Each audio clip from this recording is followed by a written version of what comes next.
Welcome everyone to tonight's Midnight Ranting. Supernatural, now with 100% more natural. On this episode, we're talking about the supernatural and why it seems to be a nebulous term, along with the opposition viewpoint via a video by Shoreline Church Monterey. Or monastery. Not sure which one. So come join us for another fun adventure of large proportions.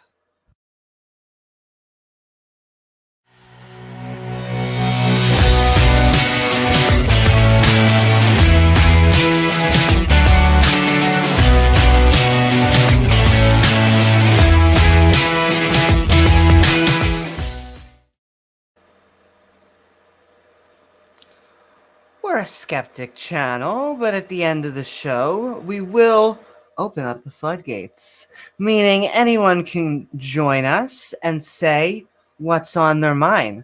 We'll also give everyone the chance to have their own opening and closing statements, atheist or theist, liberal or conservative. Come as you are, just not on the sheets. If you'd like to send me your questions, comments, or thoughts about anything that you're watching, feel free to tag me at Amy Newman. And if you'd like to join our Discord for some discussion, meeting, or just some chilling, find it in the chat. See, this is where... And don't use the guest towels as toilet paper like you did last time. Don't use the guest towels. I have memeing. It's memeing. It's memeing. Memeing fun. Memeing fun. And yes, don't use the guest towels. God, what the hell? Lastly, don't forget to like, subscribe, and hit the all button icon so you can get live reminders. And if you'd like to support the show, we offer some unique perks with the aim of creating more content at patreon.com/Amy Newman, including awesome Patreons like KO Champ and Oz from the Atheist Roundtable. All right, with that being said, supernatural. Now with 100% more natural. Sounds more like a marketing term than it does science. That's because we have no way of knowing or detecting the supernatural. The term has only been around for a few hundred years, yet in those few hundred years, there's never been a testable hypothesis. So really, any theist can argue for the supernatural because their version of the supernatural is different from the person in the pew behind them, or the mosque or the synagogue next to them. We use the term superhero to mean a loose sort of person with powers we can't define. Well, then is a god a superhero? Because we have evidence of New York, but we don't have evidence of Spider-Man. Now, theists hate this comparison, but let me tell you, as a geek, it would be a mighty compliment if true. I can't think of a more noble person to be compared to unless they themselves can lift Mihar, or whatever Thor's hammer is called. Anyway, if there is anyone that believes in the supernatural, then as always, I have a simple standard. Just show me a way that I can have empirical, verifiable evidence to share with the rest of the world, and I'll say, I love you 3000. Woohoo! Okay. So how are you, James? And are you ready for an apparently supernatural good time? Well, I better be, because that's what we're doing here today, right? Let me 1 second here. My window is that acting up a little bit. 1 second. Let me resize that. Okay. So yeah, I think that the supernatural, it's an explanation for some, but to me, it just screams of a lack of intellectual curiosity. People who are content to take the explanation that something is magical is good enough and move on. They don't really need to know any further than that. And to me, that's just very unsatisfying as an explanation. I want to know why things work, how things are the way they are, and how it all fits together. And I mean, this translates into other things too, because the theists, typically the Christians, they like to mute people. They like to kick atheists out of their streams. They don't want to have their ideas challenged because they're content with an explanation that is magical and supernatural, and we're just not. It just doesn't add up to us.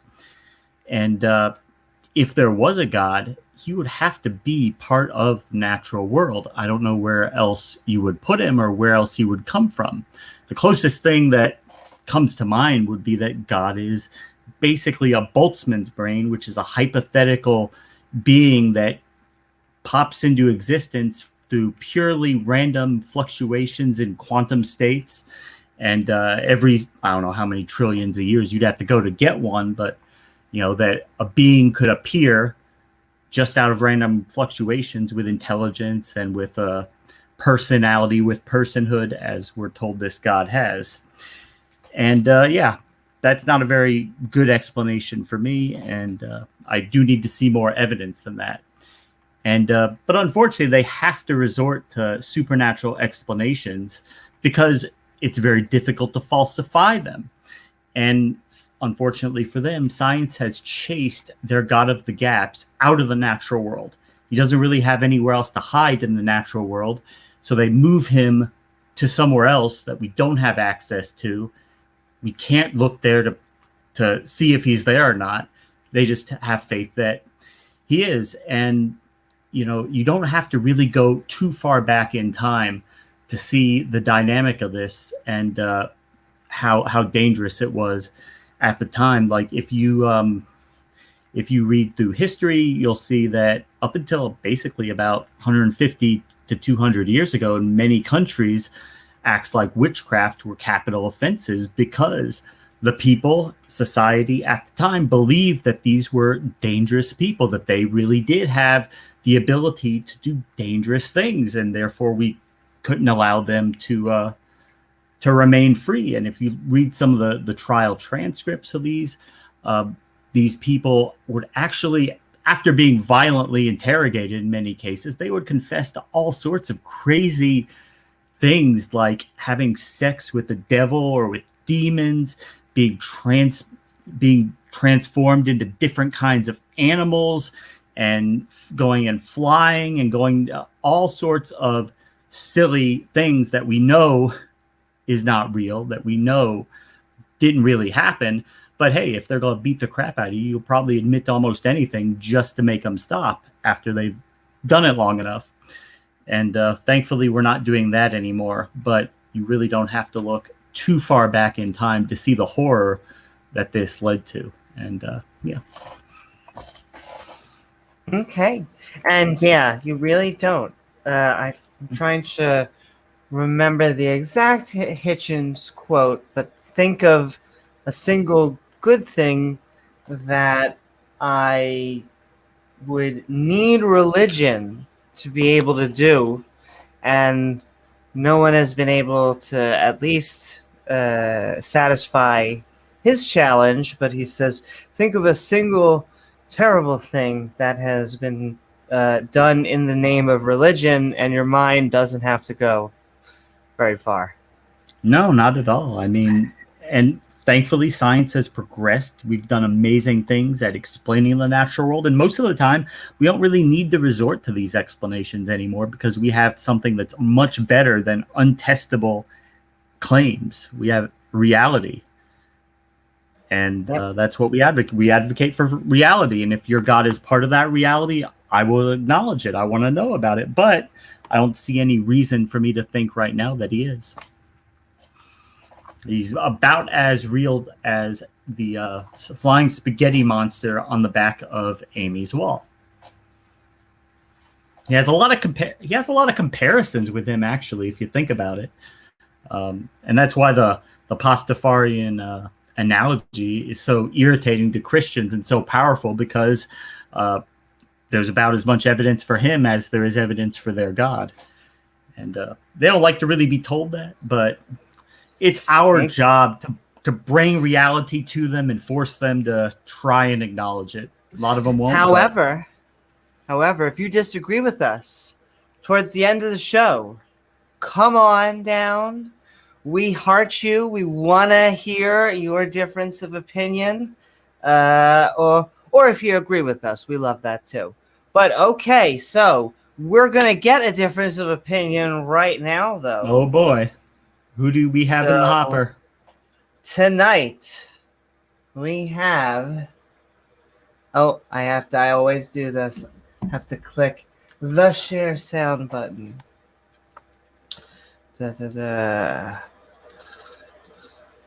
And this is great.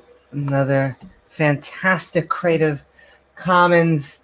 God still breaks into the history of our lives. This is Supernatural episode number 1. And I wish it was the WV version, which I just want to give a fantastic shout out because it is fantastic.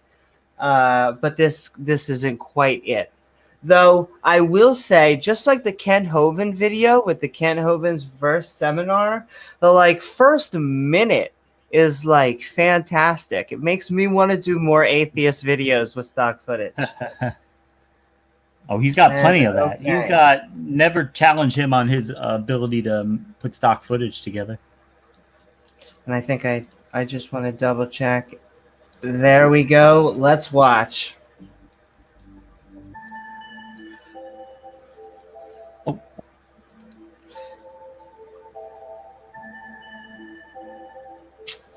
Want to show this and we'll bring us back in.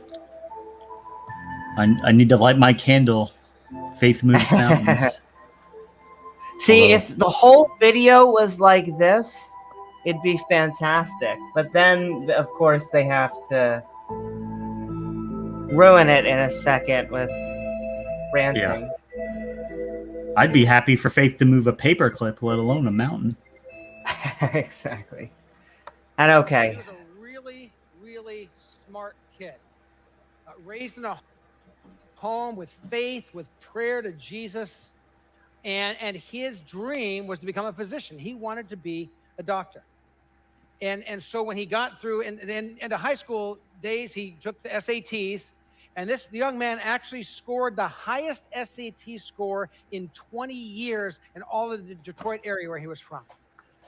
And so he wanted to apply to a college. And his family had enough money, $10, to pay for one application. They were a very poor family. Now, I've only seen the first 5 minutes of this video because I wanted to make sure it was actually on topic. And I'm already calling bullshit, okay? Not that people can't be poor, but I want to know what poor enough to afford one application means. Because that sounds... I don't know. I didn't know you had to pay to apply. I've never seen that.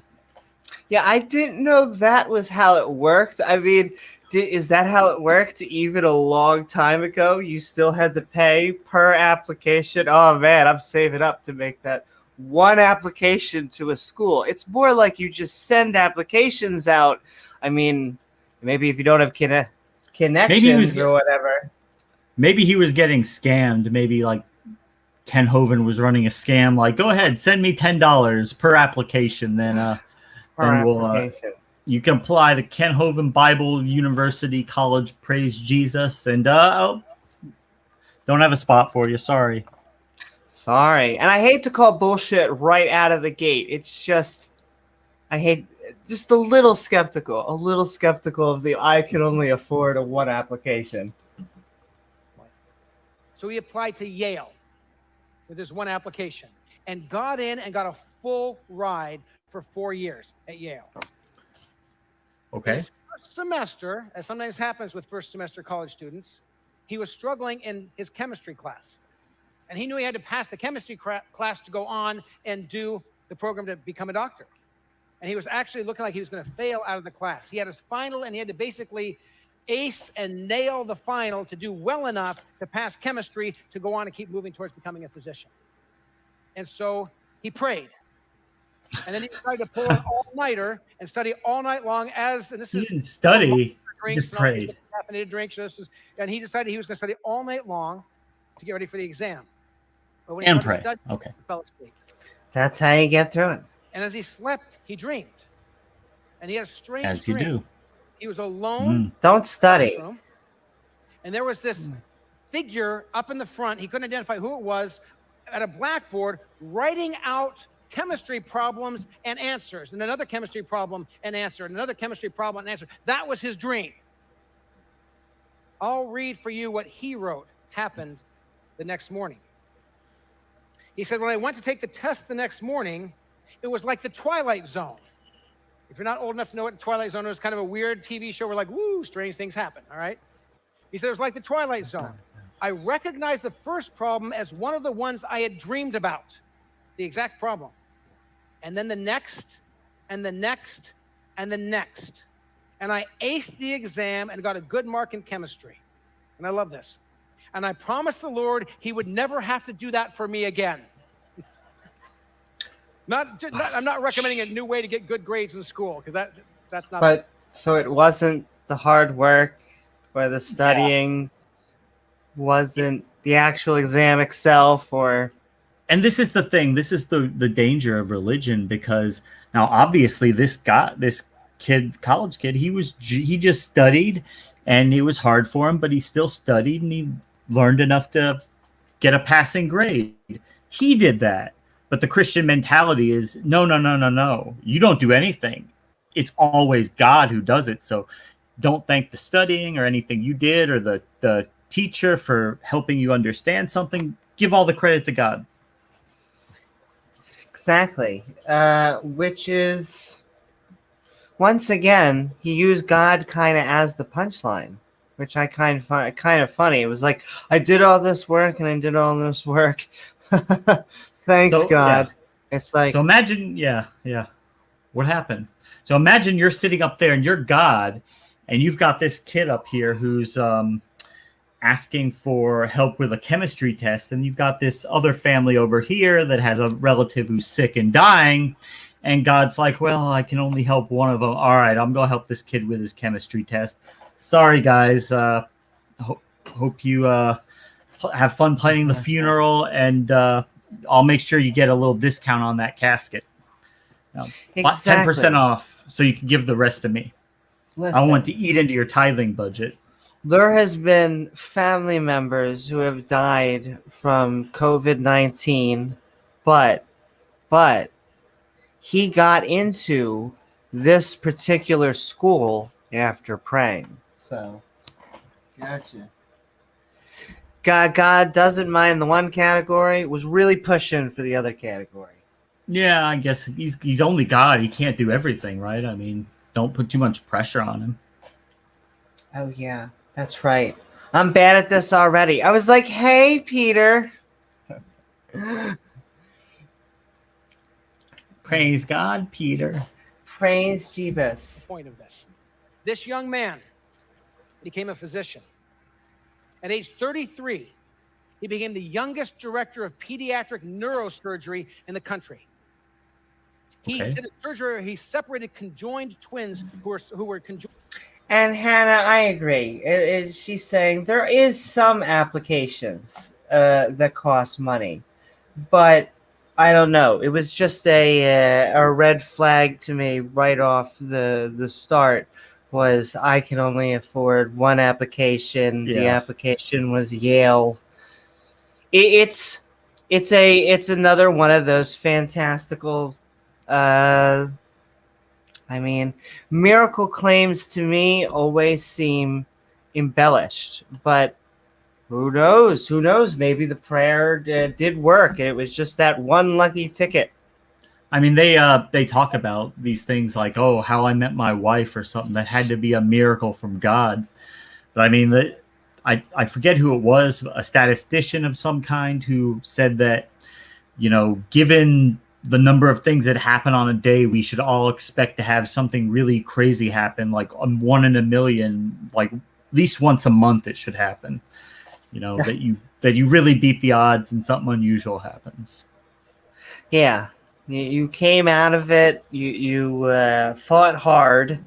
It's like maybe it was the studying, it was the all-nighters that you pulled. I don't know. I don't think most dreams I couldn't remember. You don't remember like all the details, like a complicated chemistry problem on a chalkboard.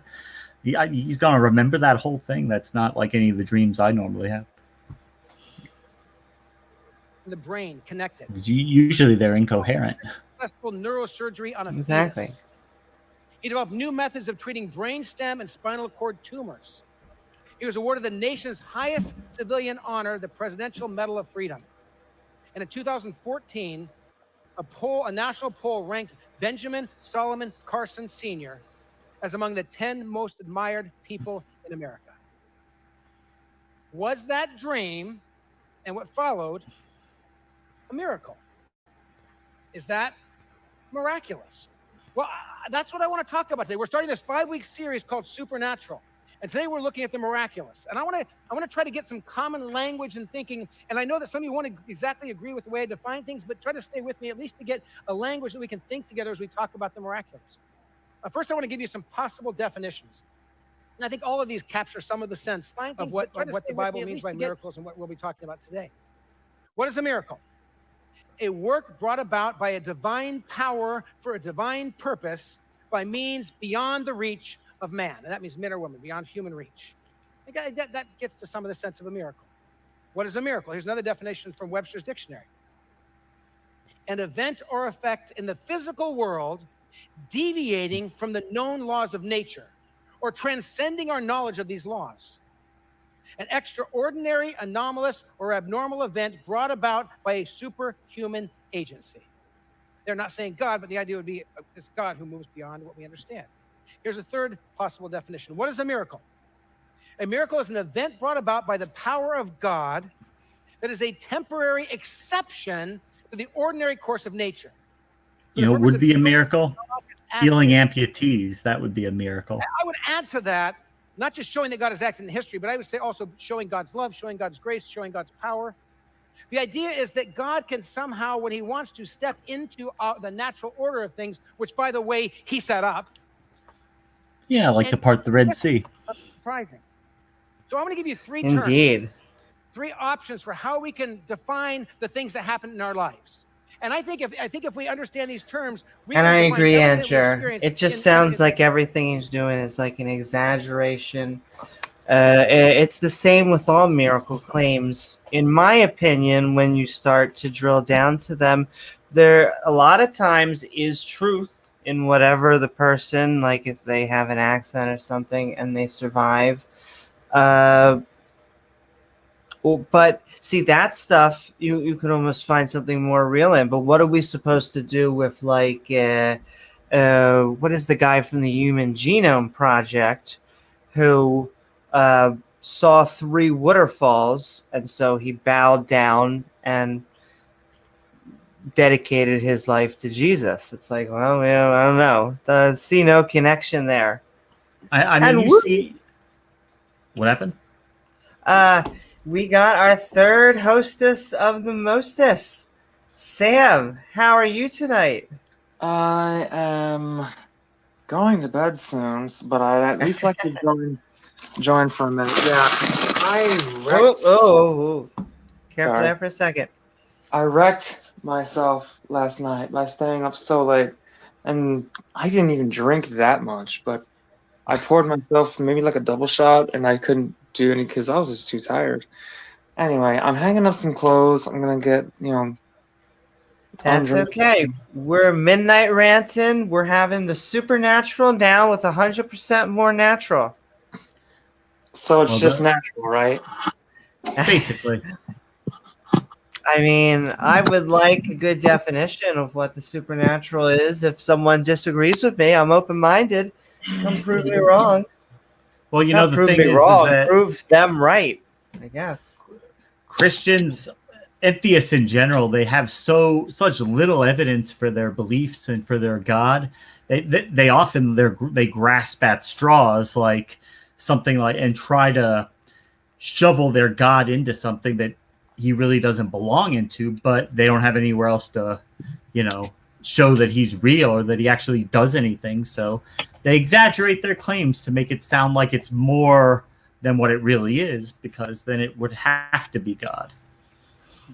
So my best definition of supernatural is phenomena that occurs without the required chemistry and physics. Yeah, that's basically how I would say. Chemistry and physics, and I would call my general joke is that's nothing. It's an abrogation of or suspension of the normal laws of physics and reality to allow something that is otherwise impossible to happen. Lightning fingers.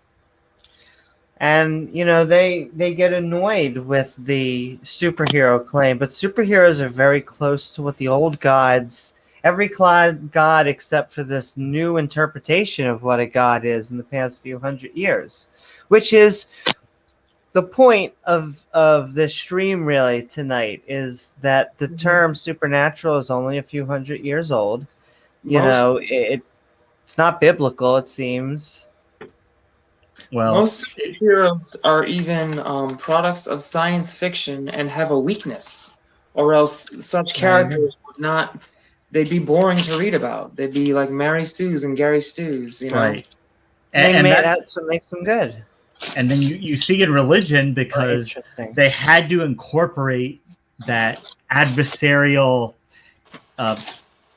trope into the plot. So, at some point the devil comes in because God needs somebody. He needs an enemy. It has to be a struggle of good versus evil. Mm-hmm. And if it's just God destroying everybody and doing everything, then it's not as compelling of a story. He needs to have someone to fight against, So hey. And so Peter says, if this guy ever writes a book on apologetics, it'll be called Fantastical Claims and Where to Find Them. Okay, I mean, if you remember, we're not very far from in the Bible where they clearly, obviously thought that God lived up in the clouds, because they thought if you just keep building up and up and up a building, you'll eventually get to heaven where you can just climb up the stairs and go walking around up there. Made sense to them. Made sense to them. Now we know that doesn't make sense. Low Spooky. Once more super. 200% super. 300% super. You all get one scoop of ice cream. I get two. One for everybody else. One scoop for you, Spooky. I'm 200% super. So that's what I mean. It's such a nebulous term. It's a PR term. It's just I'm free will. B.I.G. song. Which we're going to probably do in another upcoming stream. So look forward to that. But yeah, we're giving this guy a chance. Like I said, he had a good intro. They should do more marketing campaigns like that, and then I'll come to Jeebus. But once he goes back to the sweater vest, Who goes back to the sweater vest?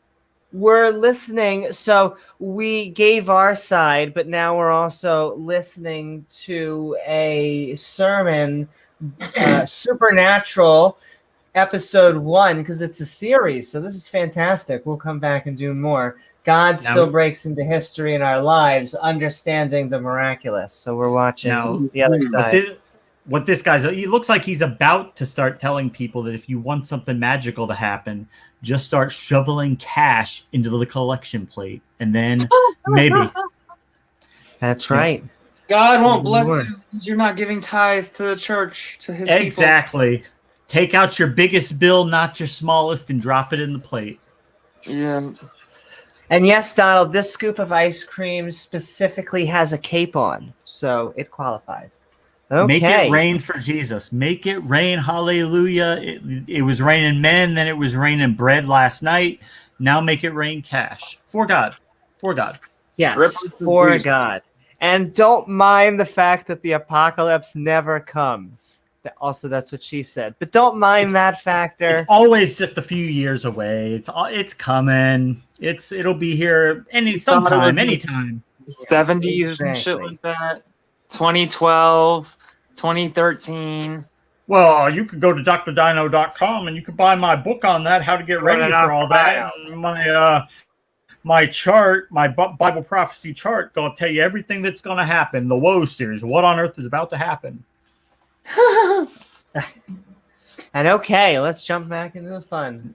Categories. Let's jump back into the sweater One of vest. these- Categories, you say?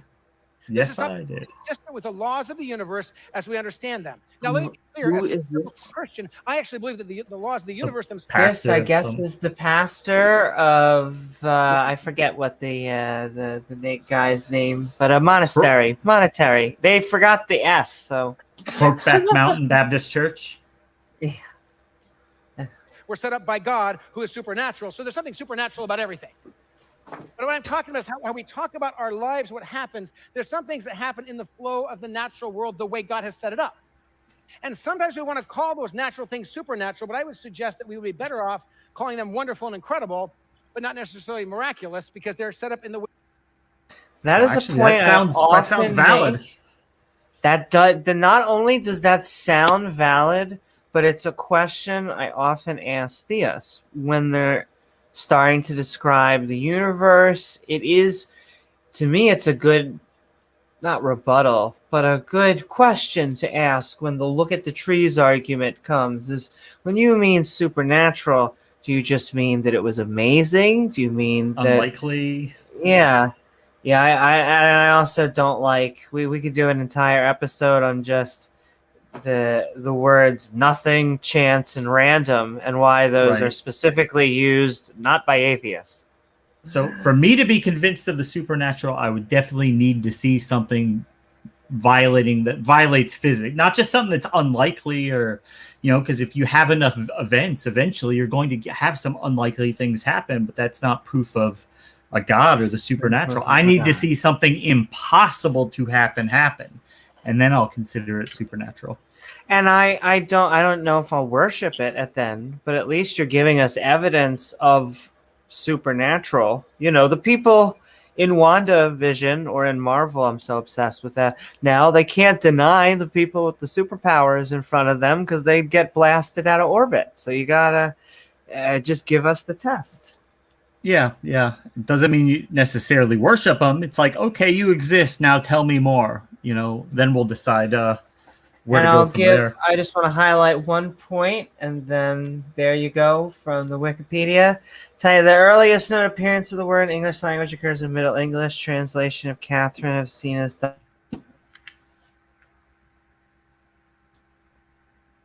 You still there?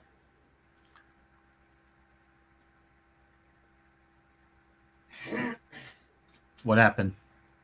I don't know. She got cut off. Okay, I was hoping it just wasn't me. I'm sure she'll be right back.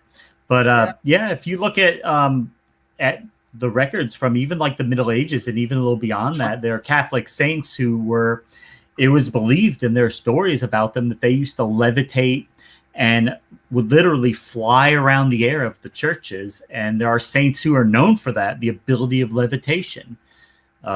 We've never seen anything like that in the modern era. It only makes sense to think that it was probably an exaggeration. It probably really didn't happen that way. But again, we have no, we don't have a direct proof of what happened back then. But all we have really is to base it on what we know and what we see. And if you want to present something else, okay, we'll present it. But it's going to be hard for other people to take it seriously if they don't have their God glasses on.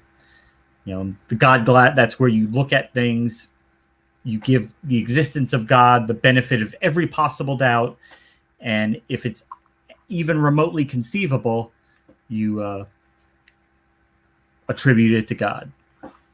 So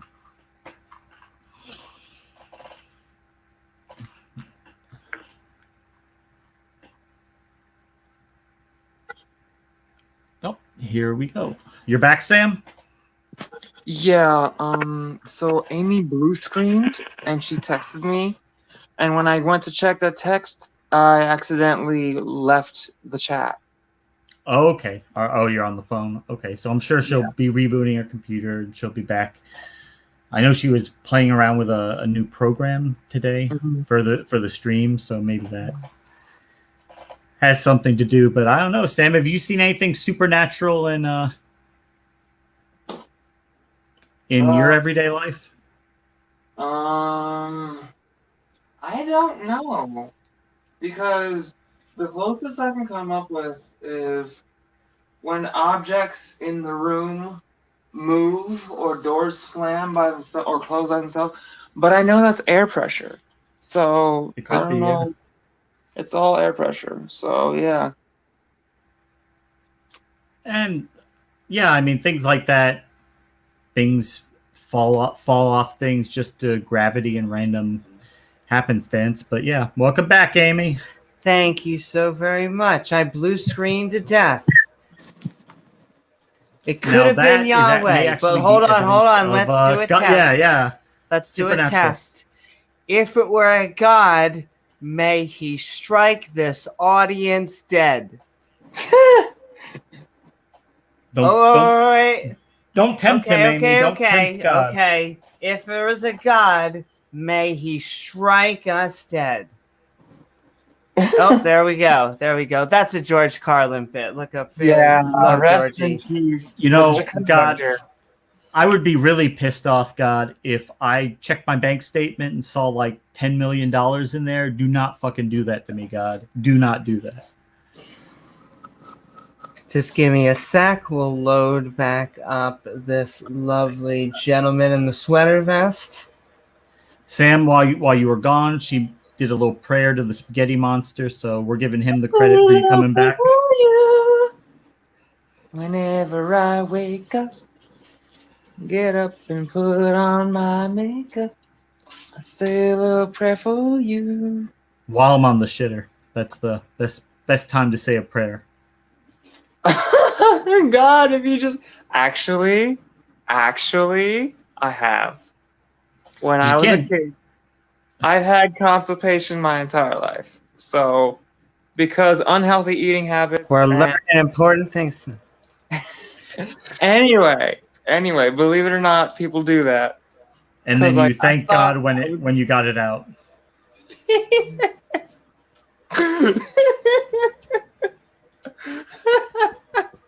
You brought it up. I'm just saying, yeah, that should that. No pun intended. That happened. I mean, don't worry, Aunt Jared, because God, I'm sure He would provide a substitute. You know, like with Jacob. So don't worry about it. God would. He would allow us to kill an innocent animal and burn the carcass to Him. He wouldn't have to go kill you guys. He's a friendly God. He's a nice God. He doesn't send everybody to hell. He just sends people who He doesn't like. Exactly. And okay, let's get back into the fun. Supernatural about everything. But what I'm talking about is how we talk about our lives, what happens. There's some things that happen in the flow of the natural world the way God has set it up. And sometimes we want to call those natural things supernatural, but I would suggest that we would be better off calling them wonderful and incredible, but not necessarily miraculous, because they're set up in the way that God's designed the world to flow. So an example would be this. You're standing at the edge of the ocean, and there's this unbelievable, beautiful sunrise. Or like winning the lottery. It's very unlikely, but if enough people buy tickets, majesty, the beauty, and you want one of them can win. Miraculous. And I would say it's beautiful, it's wonderful.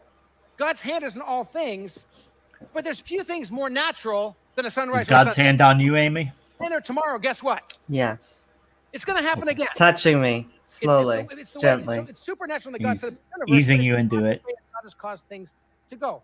Here's another example of something that I would call natural that we sometimes want to call a miracle. A baby is born. And somebody says, oh, that's a miracle. And I would say, is it in the overall sense of God's glory? Yes, but the reality is, go over to Chomp Hospital, hang out, and there'll be a few more of those babies born. Go to any hospital anywhere in the world, and some people's living rooms or bathrooms. And it's a pretty natural thing. So there's some things that I would say that's more the way God. Did you know everybody on the planet was born at one time. There's Did you know that?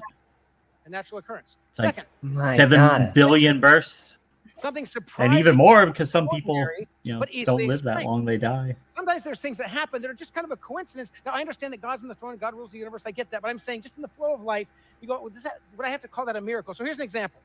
Shortly before I started preparing for this sermon, in this sermon series, I probably used 3 or 4 books that I studied for each of the sermons in this series, along with the Bible, just to learn some things. And I got in the mail, Along with the Bible, yeah. Don't forget to leave that out. by Lee Strobel, Yeah, who's don't a leave friend of that. this church. He's going Oh, to be my. preaching here this Oh year. boy, And a personal friend. And it says I didn't have enough faith to be an atheist. released. And I get this right before I start to prepare a series on miracles. So I could say, it's a miracle. But I actually think it's a coincidence. I don't, when something happens, I don't just miracle. I'm not like I'm careful before He I just call something a definitely miracle. killed the sound Because guy. here's the thing. Could it be a miraculous divine intervention of God that I got this before this message? Of course it could be. Yeah, it could be. But it also could be just that's when Lee had the book being released, and Zondervan sends me most of their new books to look at and review. And so it could be just that it happened. So I'm not going to jump to miracle too quickly. I'm going to say there's some things that could be a coincidence. That's just for myself. I'm driving down the road. I don't know. I mean, God could act within the natural world. That wouldn't necessarily be a miracle, To know me, as they long as recognize he's not my car, they suspending pull over, physics or whatever to everything do it. put me back on the road. It's God sending somebody a book is okay, but God yes. parting the Red Sea, those are two totally Could different it be things. that God divinely Yeah. intervened? Could it be a miracle? It could be. But it also could just He could, as our advertising loves to sell, God could heal amputees. In fact, why doesn't God heal amputees.com? Yeah. Now he sometimes heals people who have a disease that, can be healed from time to time. Yeah, so what was I gonna say? This guy's a fast talker, and that's how most scammers work. Because they keep talking so fast, they move from one false promise to the next, so you don't have time to question it.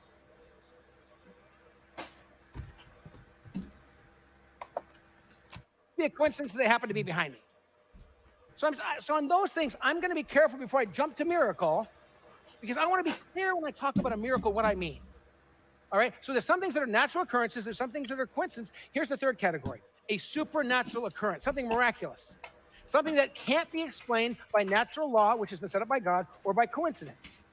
So Ben Carson's dream the night before when he prayed, God, I need to pass this class. He has a dream. So he's that giving basically- God the credit for setting up the natural laws.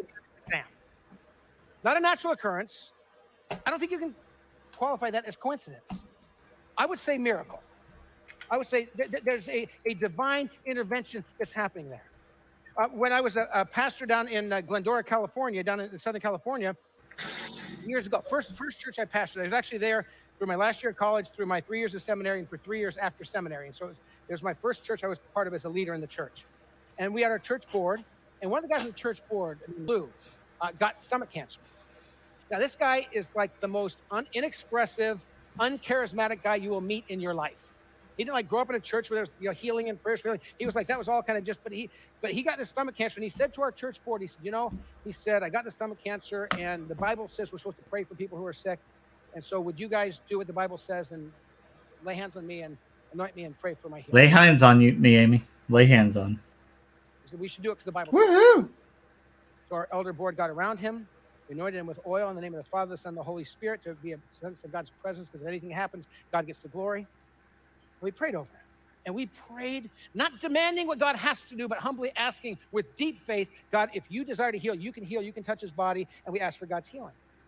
When we finished praying and said amen, this very unemotional guy says, you guys are going to think this is really weird.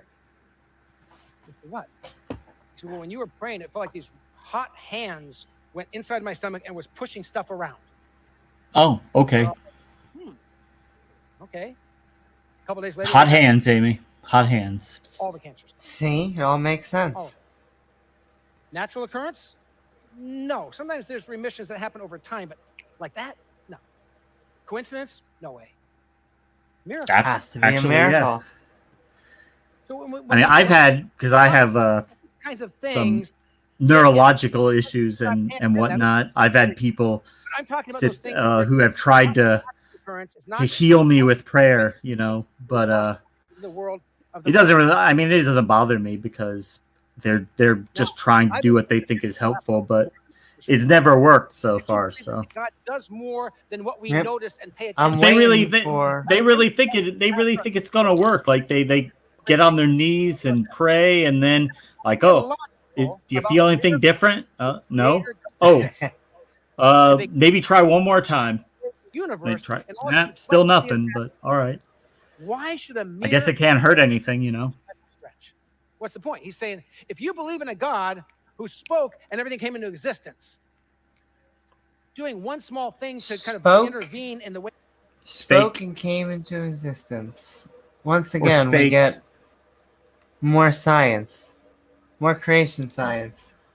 Oh, that's very high. That's very technical stuff for the creationists. Like that. We should actually expect it. And where did he make humans from? Dirt. Something strange, but Dirt. also, but more as something that God does. Super technical. Miracles were normative in biblical times. You read the Bible and you realize that in the biblical times, as people walked with God, they saw God do miracles. All kinds of examples. They did.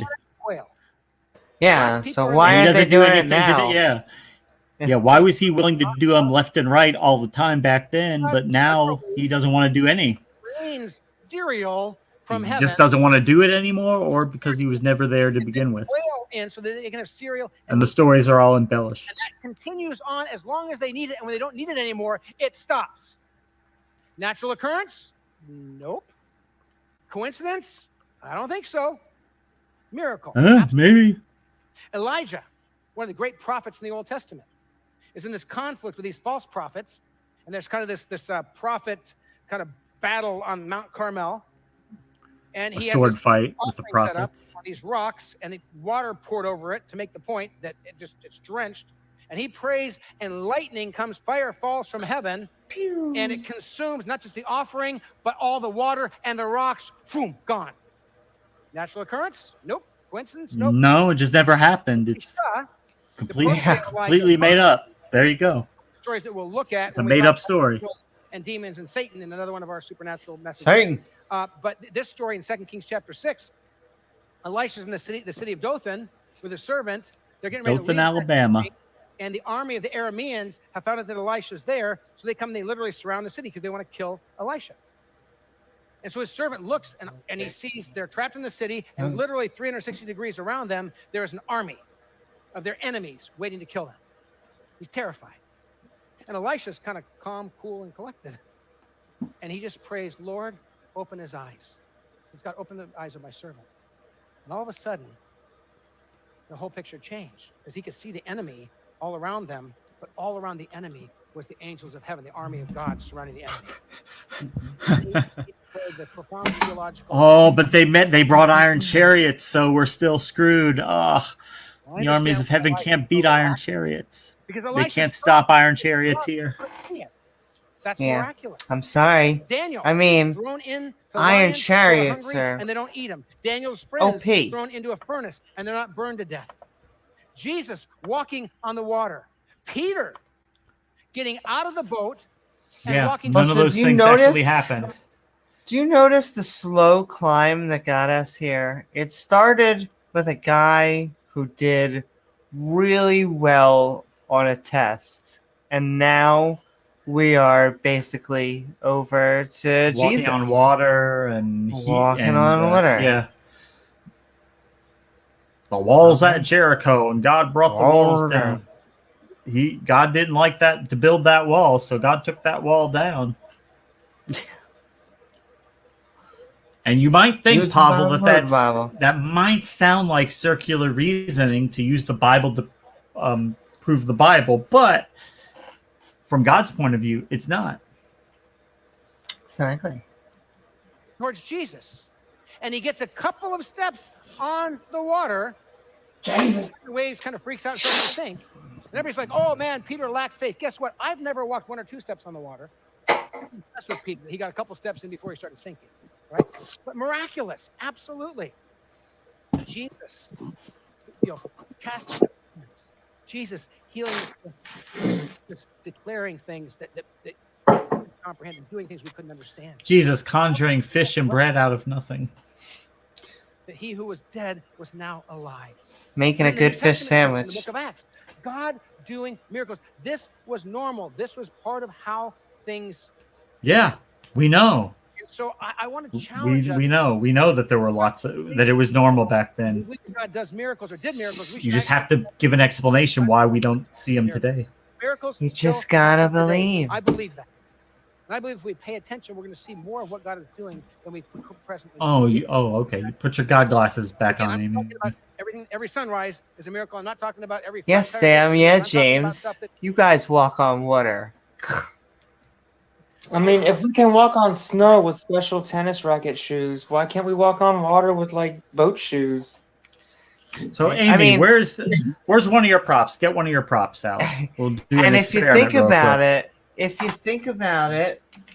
we can glide on water. We have boats, so we can do better than Jesus now. Anyway, So what do you have there? Your violence prop. I got my kinky violence pop. So hold that up. So we're gonna do an experiment on this. So we're gonna pray, Amy, that when you let it go, it'll fall down and hit the ground. Oh Is that Lord a fire? Jesus. Oh God, ready? Jesus. We know that the devil hates you and he wants to oppose gravity. He's not going to want it to fall. He's going to try and make it float up into the sky. But You Lord, just look like a if it be foam your pop. will, let gravity work and let it hit the ground. See what happens, Amy. Drop it. Since I can't see the Praise hand, Jesus, it worked. That's proof. Prayer works. Screw you, atheists. Told you that book was Checkmate, true. atheist. Told you that book was true. It worked. It brought us the awesome Brian Stevens. So that's an important lesson, Brian, is that prayer is a supplemental with what you do. You do something and you pray for it.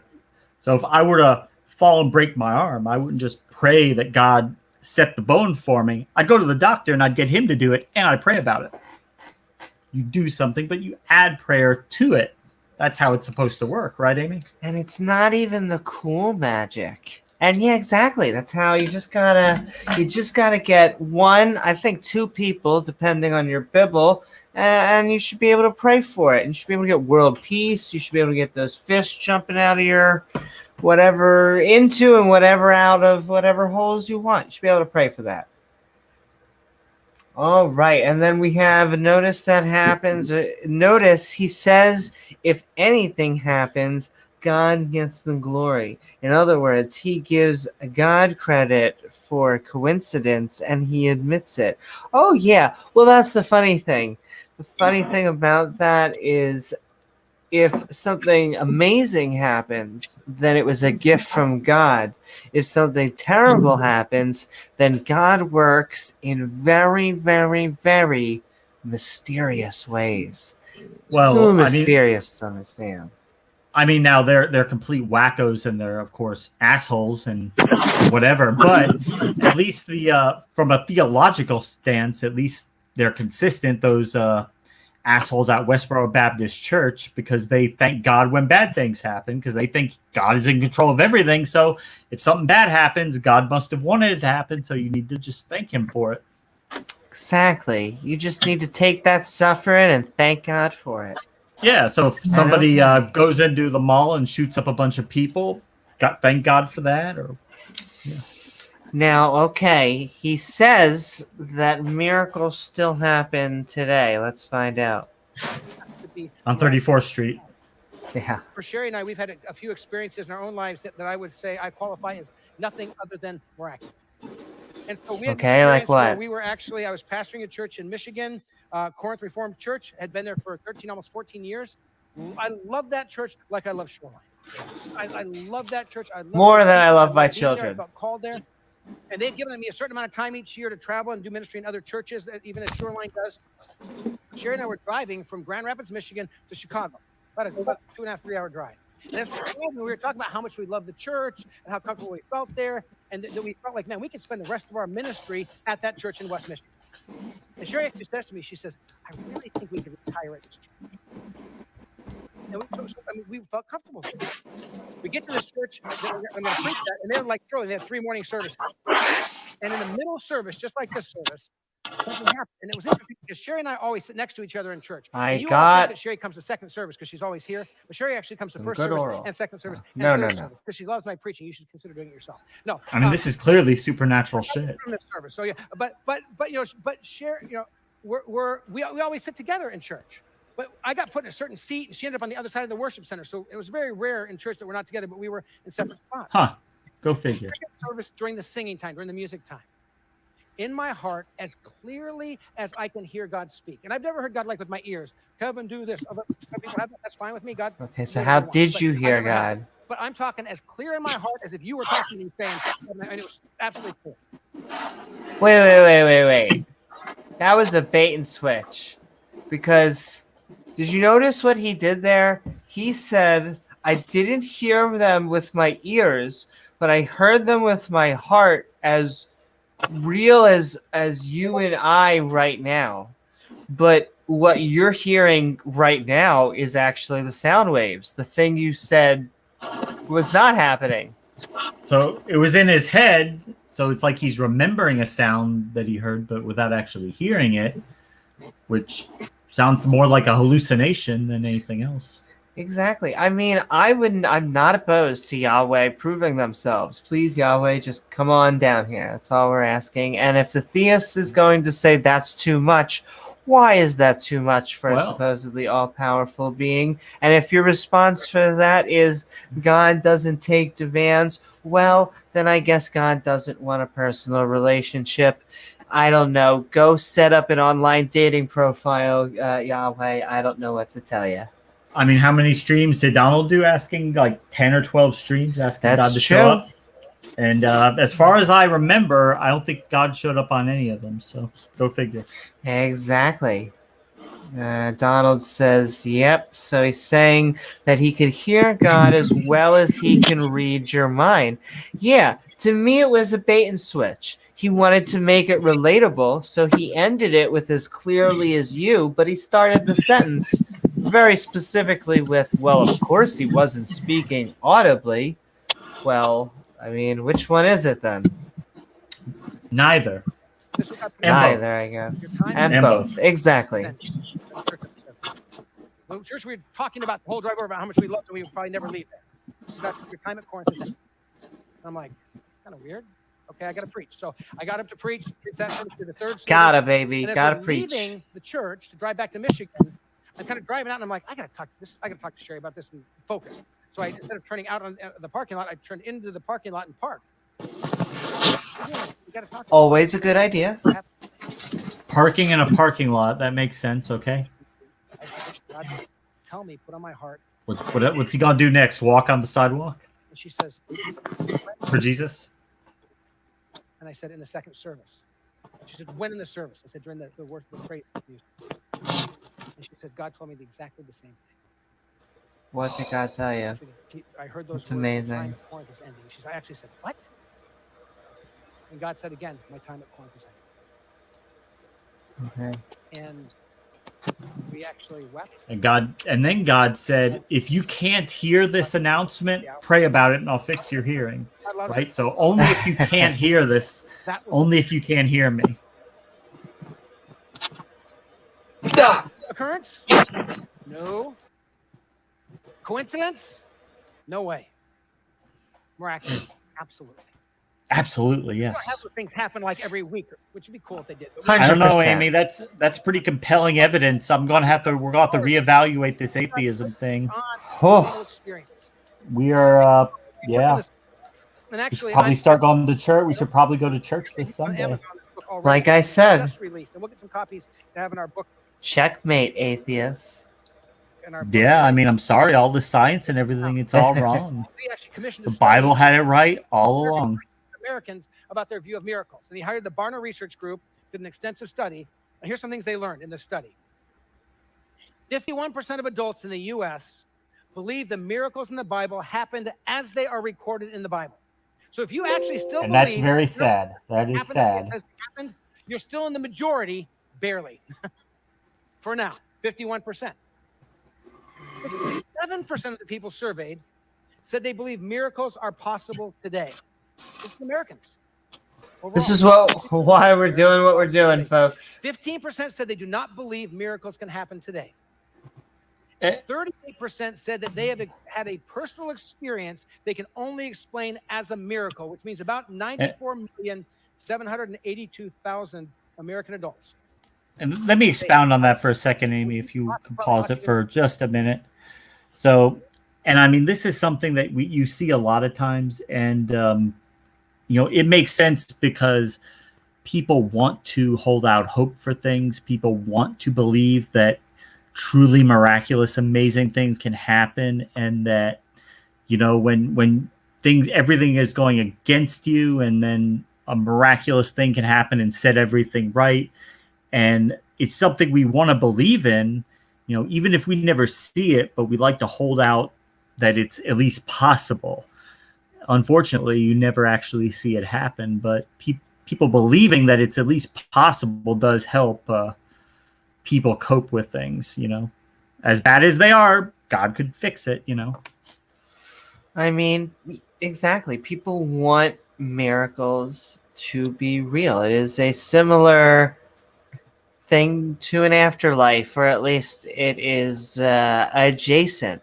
You know, it would be nice to believe that the cancer will just go into remission and God will just take it away. But it is a lot more productive if you face reality and then work with the doctors and start up like a chemo regimen and start to fight this bitch. Yeah, but people do like to hold out hope. Like, even if, you know, if one of your family members, let's say they go to the doctor and the doctor's like, you know, this is rough because, you know, it's going to be hard to treat, you know, it probably won't work, you know, is what the doctors are saying. But you want to be able to hold out hope that maybe God will do a miracle. And even though the doctors say it's 95% chance he won't live another 6 months, maybe God will do a miracle and he'll still live beyond that. Or something good happens and you want to give God credit because you can't explain it. And you're afraid if you don't give him credit or give someone credit that it will happen again. The cancer went into remission. You're afraid the cancer will suddenly go back if you don't thank God for taking it away. But that urge to try and make a theory when no theory is there, we must fight. We must, you know, be skeptical, wait, and proportion our beliefs to the evidence. We want to be able to, I mean, we want to understand a lot of things, and, you know, sometimes spontaneous remission happens. We don't exactly know why, but it appears to happen seemingly at random, that the body, you know, the body was doing really rough fighting it, and all of a sudden the body's able to fight it off, and we don't know why. Exactly. And we say random, and sometimes it is, but lest us not forget that our body is freaking fighting this. It is a invasion in our body, and sometimes the body wins. A lot of the time, the body needs help from modern age medical science. But we sometimes also underestimate our own body trying to fight this thing, and because we are a living, breathing organism. Yep. None of us are going to live forever. We're all going to die at some point, but we all, like Ken Oven says, we want to make it the last thing I ever do. Woohoo! Okay. Would say, oh yeah, absolutely. I've experienced things that there's no way it was a natural occurrence, no way it was a coincidence. It was clearly God intervening and doing something. There's a study that was done on doctors and miracles by the HCD Research and Louis Franklin Institute. And they found out that 55% of U.S. physicians have seen results in their patients that they would consider miraculous. Once again, only in America. Because if you have enough patients, you know, if you've got hundreds of patients, then it's strange things are going to happen every now and then where, you know, one person gets better that you didn't expect to get better and you don't understand why. Exactly. And I would like to see evidence of these statistics because if true, that's just sad and we need to change it more than anything. I mean, it just sounds better, like imagine if you're trying to counsel families and they're making these tough decisions and they're coming to terms with this grim reality that somebody's probably not going to be around much longer. And then, you want people to have hope at some point, you want people to Exactly. be hopeful. Well, and I want to make people hopeful. I want to be empathetic and give people comfort in times of need, but we also don't need to lie. I mean, it really is just that simple. What is that when we were talking about it before, and I was saying that people use religion and Christianity as a way to short circuit the natural grieving process when they lose a loved one. So instead of coming to terms with it, they're never going to see or talk to this person again. They just tell themselves, oh, it's okay because they're up in heaven with Jesus. And when I die, I'll be reunited with them. And Gary, he was saying there's nothing wrong with people doing that to help them through the grieving process. And I guess if it helps people, but I am more concerned about things actually being real rather than holding out hope for things that you just have no evidence of. And we don't have any evidence of an afterlife. There's no objective reason to think that there would be.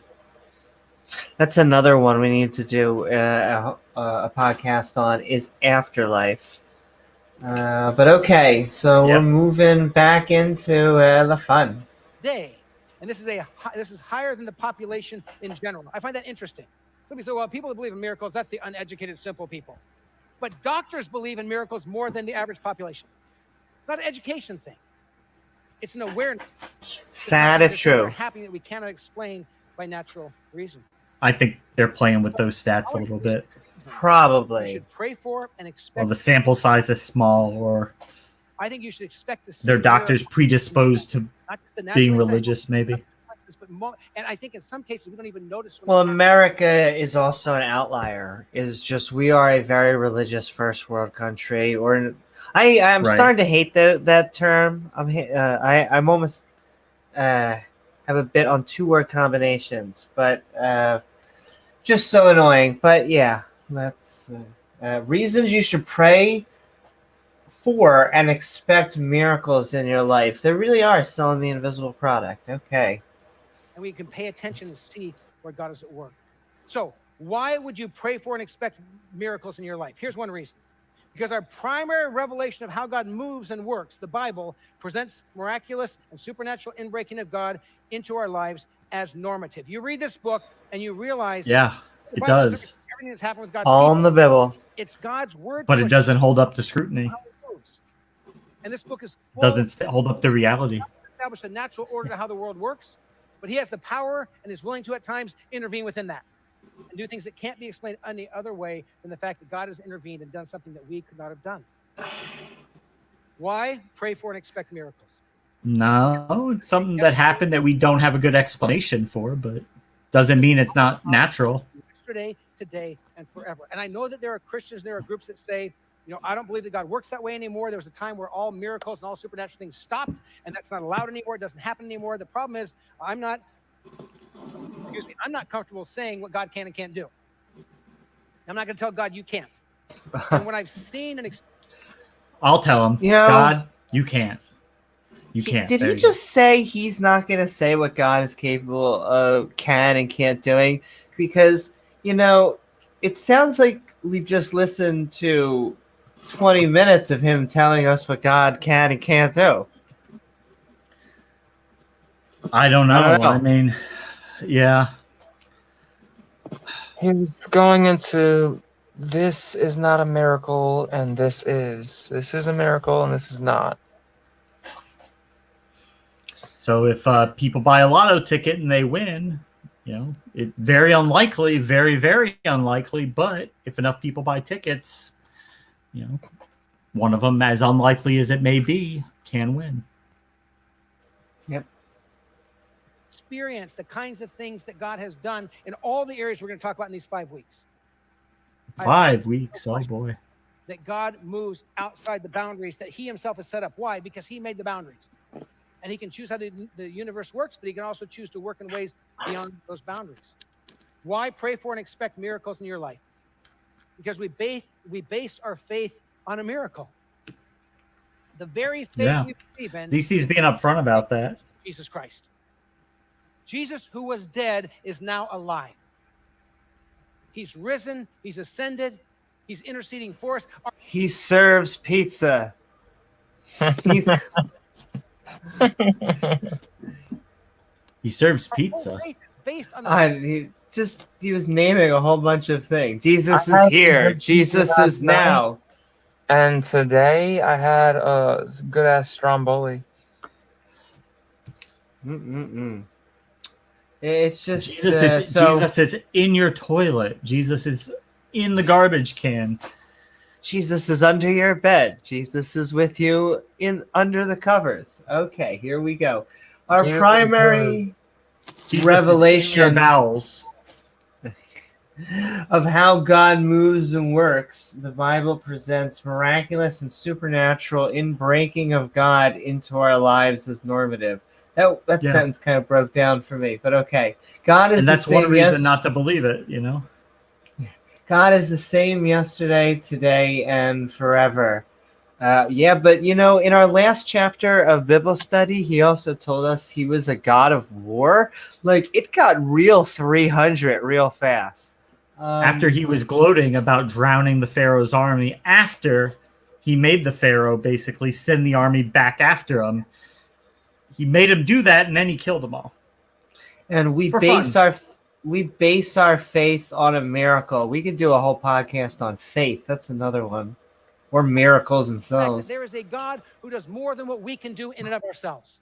Sounds like this guy's been talking to praise. Christians. So we have to understand that. We base our faith on a miracle. Why? Because God wants to show his glory, his love, and his presence. And I do believe that God wants to show his face and show his presence and show his glory and show his power to his children. If we will be aware, if we'll pay attention, if we'll respond. Well, if he wants to show us, then let him show us. As he heals, as he delivers, as God does what only God can do. Now, I want to share with you one more story. And the two short stories that I'm sharing out of my own life come because they're the only stories. There's only stories I can tell my stories and know 100% they're true. I can hear the people and I don't know. I can assume they're telling the truth, but I can tell you from my standpoint what I've experienced. So I want to tell you about a stretching and challenging miracle. And I want to tell you that asking God to show up and do miracles is not always the safest thing to do. And it's not always, you're not always going to get the results you want. Yes, Titan. So some years ago, the church I was serving in Michigan, we came to a point where we had a building project in the church where we were going to actually build a whole new office complex and a new worship center and a gym and a whole youth center all at the same time. Sweet. Whoa. Hold on a second. We were talking about a religion, but he just opened like a spa and a fitness center. Whoa, Jesus is about to get fit, and I want the cucumbers on my eyes. What was he just selling? A youth center too. That's Hopefully they're not center? Catholic. Youth center. Let me tell you, I forget the exact same quote. They always blame the atheists for indoctrinating, but it's like I forget which pastor quote it comes from, but give me the child and I'll give you the man, saying basically, give me the child at 7 and 9 and I can indoctrinate him real fast. We have a book right here. It's a science textbook.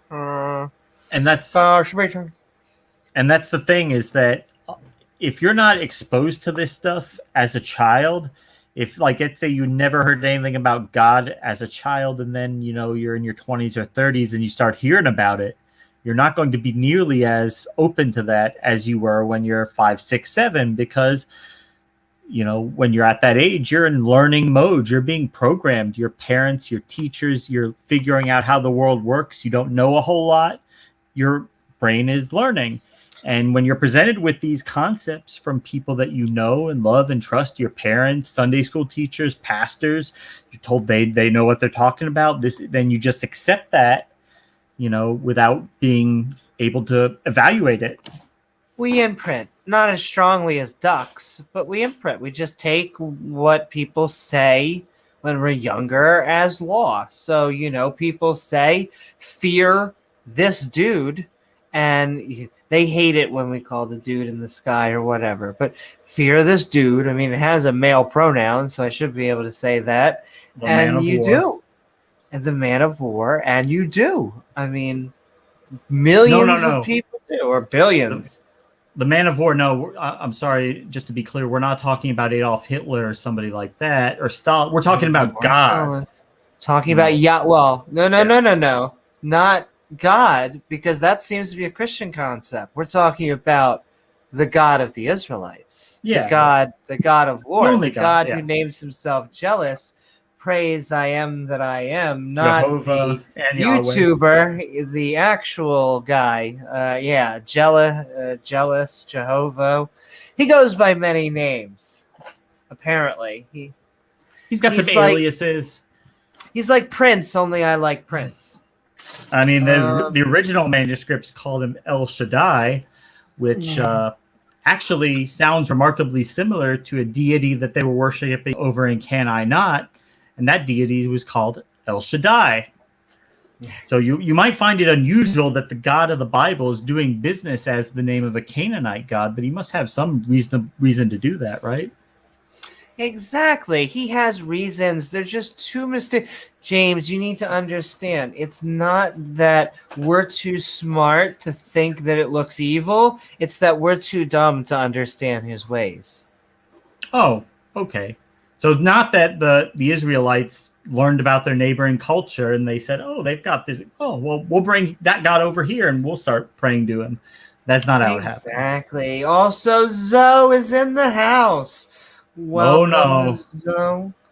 Jesus is the way. You know what else is the way? The Mandalorian. I'm just saying, it's the not my joke, but the greatest story of a single dad ever told. So, all right, let's that get Jesus back is guy. to He is fun. nothing but trouble. He is a troublemaker.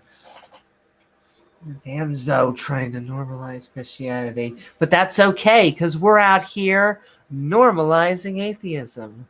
Woohoo! And having fun along the way. Massive undertaking. And I was going to come to my board and then to the church and ask everybody to give more money to help this thing happen. If I'm going to lead the congregation, Okay. Okay, give more money. He's trolling. He's trolling, yeah. I prayed about it a little bit, said, Lord, give me courage. And I'm trying to log in so I can speak in chat and I don't know what I'm in trouble. Tithe to the church. Our first 10% of whatever we earned went to the church. Then we had offerings to a couple different mission groups that we gave on top of our tithe. So now we're going to have to give. For a second. Now we're going to get to give. We're going to get to give above our 10% and above our offerings. So what would challenge us? So I came up with a number that I thought this would stretch us. And that's going to kind of be my number. Oh, kinky. I was going to go to our elder board and pray with them and challenge them to do the same.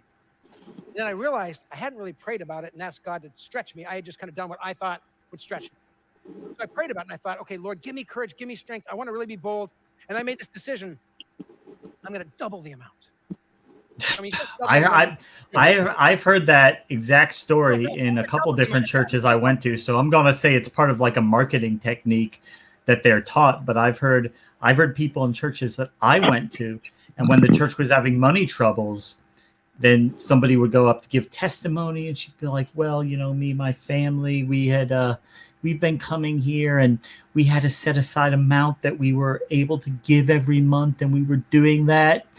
And then we decided to put our faith in God, and we said that we were just going to start doubling what we were giving, even though we didn't have the budget for it and we couldn't afford it, and it would cause us, financial hardship. But we trusted in God, and He blessed us so much. He blessed us so much, that we've been doing this. And ever since we did that, the money it's been coming in, and we are doing great. So you guys should all do that too. Take whatever you're doing now and give even more than that, and then you'll be blessed.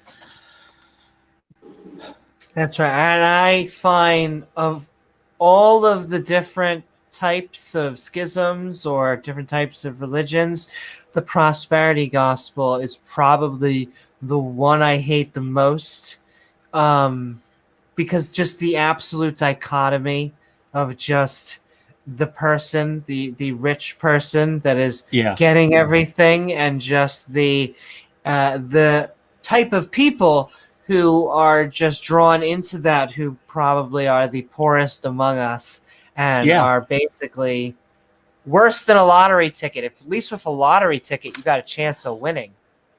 Yeah, these guys who drive the luxury cars and have $4,000 suits are targeting, people at the lower economic end because these people don't have anything and it's basically a con. Like, hey, if you give me more money, then maybe God will do something for you. It's sick. It really is. It really is. So don't take that money and pay the rent with it. Don't do that. Give it to me, and then God will do something for you. Exactly. Something good in return will happen eventually. And if something good happens, like if they actually put in the hard work and the effort, who gets the credit? Jesus loves me, this I know, for the Bible tells me so. It's right here. They are weak, but Smokey Saint is strong. Yes, Jesus loves Smokey. The Bible tells him so. And we do love Smokey. Come on, Smokey. Come on down. You should join our Bible studies. Same with Praise or John or all of them. And I think Antangelo has been on there. He's been on a few times, yeah. Once in a while. This is like stretch us to where we have to have total faith in God because we can't do this on our own. That kind of thing. But I still hadn't talked to God about it. Though somehow. No, you hadn't talked to God about it. Funny thing about that, you know who it ends up always having to be? Ourselves. It's never going to be, oh, thank you, Yahweh. Thank you. You actually painted my house, or whatever the hell you were trying to do. I hadn't talked to my wife yet either. So then the day I was going to ask our elders to come to our elders meeting, I was going to ask them to get on their knees and to seek the face of God and to pray. Kinky. Get on your knees, Amy, to the face of God. Give me an amount to give. And then I realized I hadn't done that. I mean, there are some pictures of Jesus that are pretty sexy. And I don't think their skin. I mean, some of them are more skin color accurate than the others, but some of them, let me tell you, Jesus is pretty ripped. I don't know why Jesus is ripped. Once again, that kind of gets to the superhero montage, but whatever. Come up with my number. So I prayed and I said, okay, God, what do you want me and Sherry to give? This is what God put on my heart. Double it again. Is this guy gambling or is he talking about donations? This is like I guarantee you that this church the budget is getting tight, and like the tithes have been a little lower than what their budget needs. So he is basically conning them into giving them more money. Hold on. Okay, James. This is a scam. You know what? I know Sheila has cancer, but I'm going double or nothing. Let's go. Come on. Shh. Come on, Sheila. Let's get rid of this cancer. Come on, double or nothing. Yeah. So when you open up the fridge and there's nothing in there, and your kids are looking at you because they haven't eaten in a day, and you say, the grocery money I gave it to God. So yeah. And you know what? We're making fun, and we friggin' should. But there are people that, like you just said, actually give their paycheck money they almost think it's a smart, I mean, it breaks my heart. It's like a full something going up somewhere because they actually think they're going to get something back. They almost think it's a smart decision. Under their worldview, it almost is a smart decision. It is, yeah. Now, one of the worst things you could do is, you take your rent money or whatever and go to fucking Vegas with it and blow it all at the casino. But that is an infinitely better choice than giving it to a church because, hey, you're probably going to lose all your money in Vegas, but you're definitely going to lose all your money with God. But switch it in their view. This isn't a gamble. That's the atheist mindset. You guys are gambling. You're saying we got here by a gamble. We theists are specifically, I guess, Christian or whoever's believing. No, we're putting our faith in God. So this So- guy's church is short on cash, and he's trying to basically strong arm his congregation to start giving more. That's the only Double thing or he can nothing, do. baby. Yeah. Double or If nothing. sick. And so I'm like doing the math. I'm like, okay, that would mean we got to give all our boys college saving. They didn't save it, we saved it. But all our boys college saving. Do it anyway. Blow the college fund. Yeah. We need more Blow money. it. on top. It was an amount that if we gave everything we had saved in every account, it still wasn't enough to cover this amount of money. And that's what God put in my heart. I talked to my wife. And so I sat down with Sherry and said, honey, this thing's coming up for the church. We're going to do this big thing. And I've been praying about it. And I think I have an amount, but I want you to pray and let God speak to your heart first before we talk about this. She says, that's okay. God already told me how much we're supposed to give. I said, what do you mean? She said, well, I was running the other day and I was in this cul-de-sac that I ran in, and I was like, there's one house, and God, and I was praying because I knew that you were going to talk to me, because we'd have to be the first ones to give, and we'd have to give the most sacrificially to lead the church. So she said, I was just praying, and God said, this is the amount. So what I wanted to do is I was going to okay, now you write it down and I'll write it down. And then we'll like slowly exchange pieces of paper. I kind of want to do that thing, but I'm Who the but fuck does this? Well, what did God put in your heart? The exact same. But it took me going through 3 processes to get there. It just took her hearing from God and telling her. But can I tell you, we emptied our boys' college account. We emptied our personal savings account. Holy moly. What? Yeah. Jobs.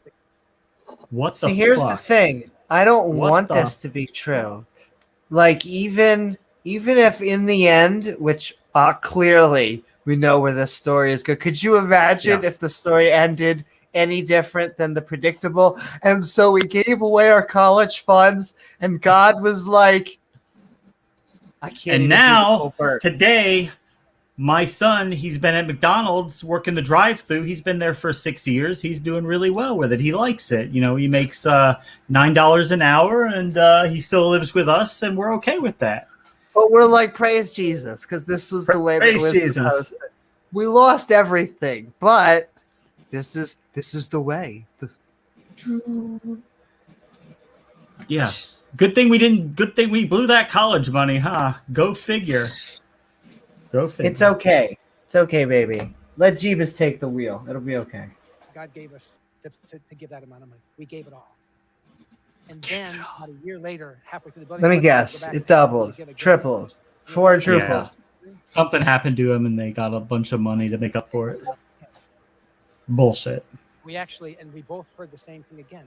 We got on our knees next to our bed and we prayed. Pinky. Oh, He okay. would speak to us that clearly. We said, God, we're excited to figure out. I guess you could pray I'm while just you're glad, James. I'm just glad you would every time. Just the moment he says on your knees, we're like blowjobs. Okay. Yeah.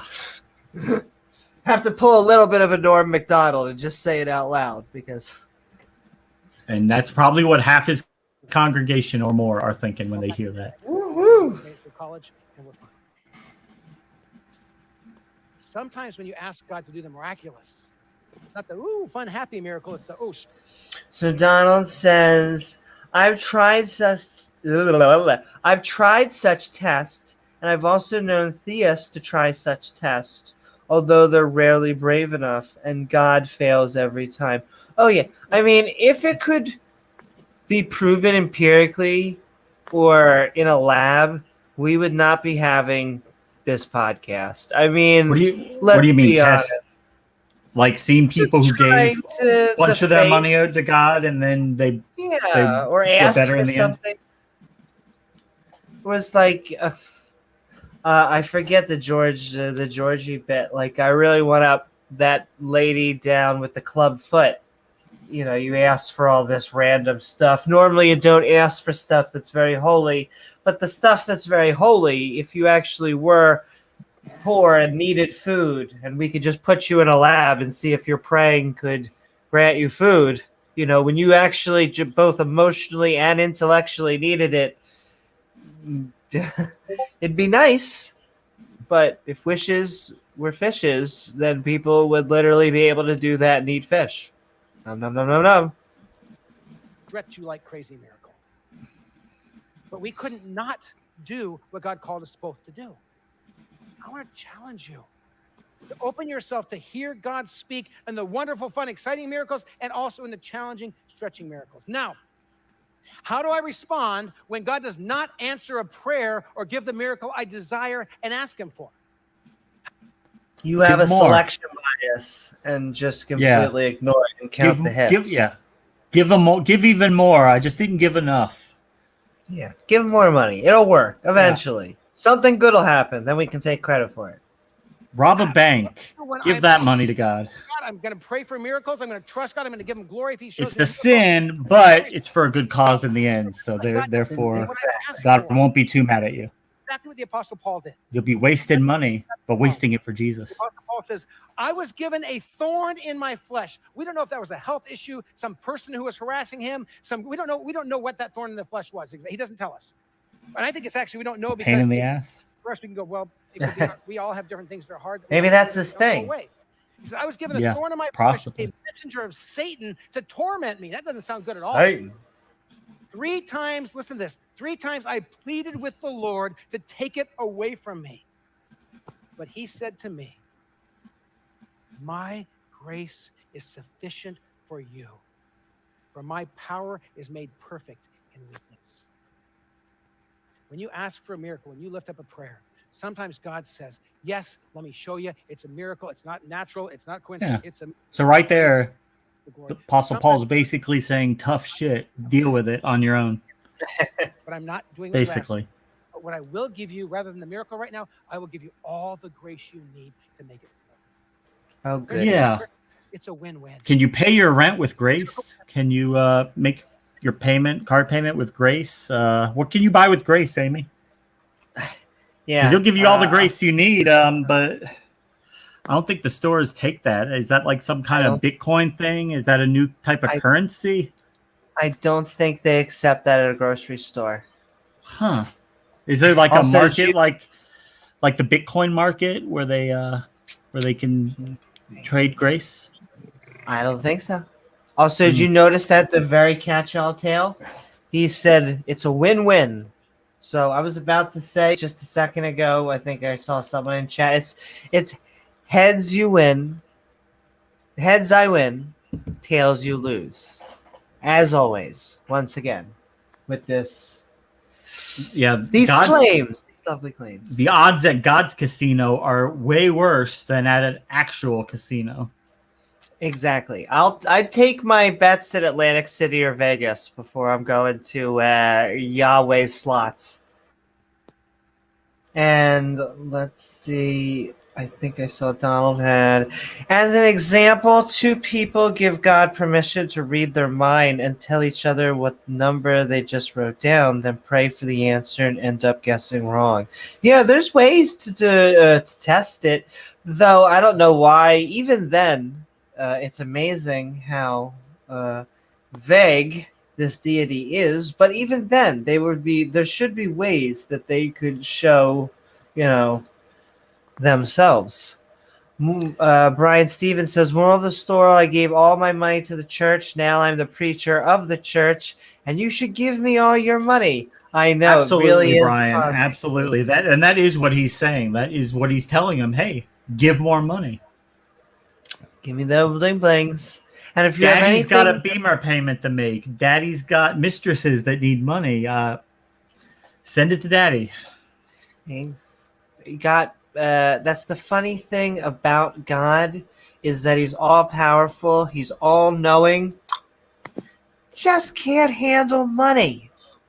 More Georgie bits. So the guy who's out there driving a 1997 Toyota Corolla with 400,000 miles on it needs to help me make my BMW payment. Makes sense. It makes sense. I always gotta know, why does God need a spaceship or a starship? Either way.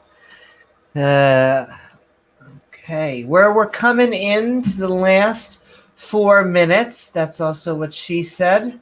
Like a comet, like the Hale-Bopp comet. That whole. Woohoo! God is on the back of the comet. We got to kill ourselves to get there. Exactly. Now I'm liking the stage behind him. He's clearly got a lot of sound guys, a lot of tech guys. He probably has a band set up. He has that sweet intro, dressed Probably some nicely. sex toys back there also.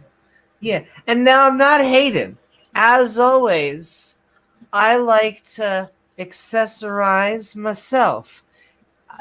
It's not about that. It's just, please, sell a product. That's all we're asking. Not the invisible product. Wow, Oh, that's all we got in stock right now.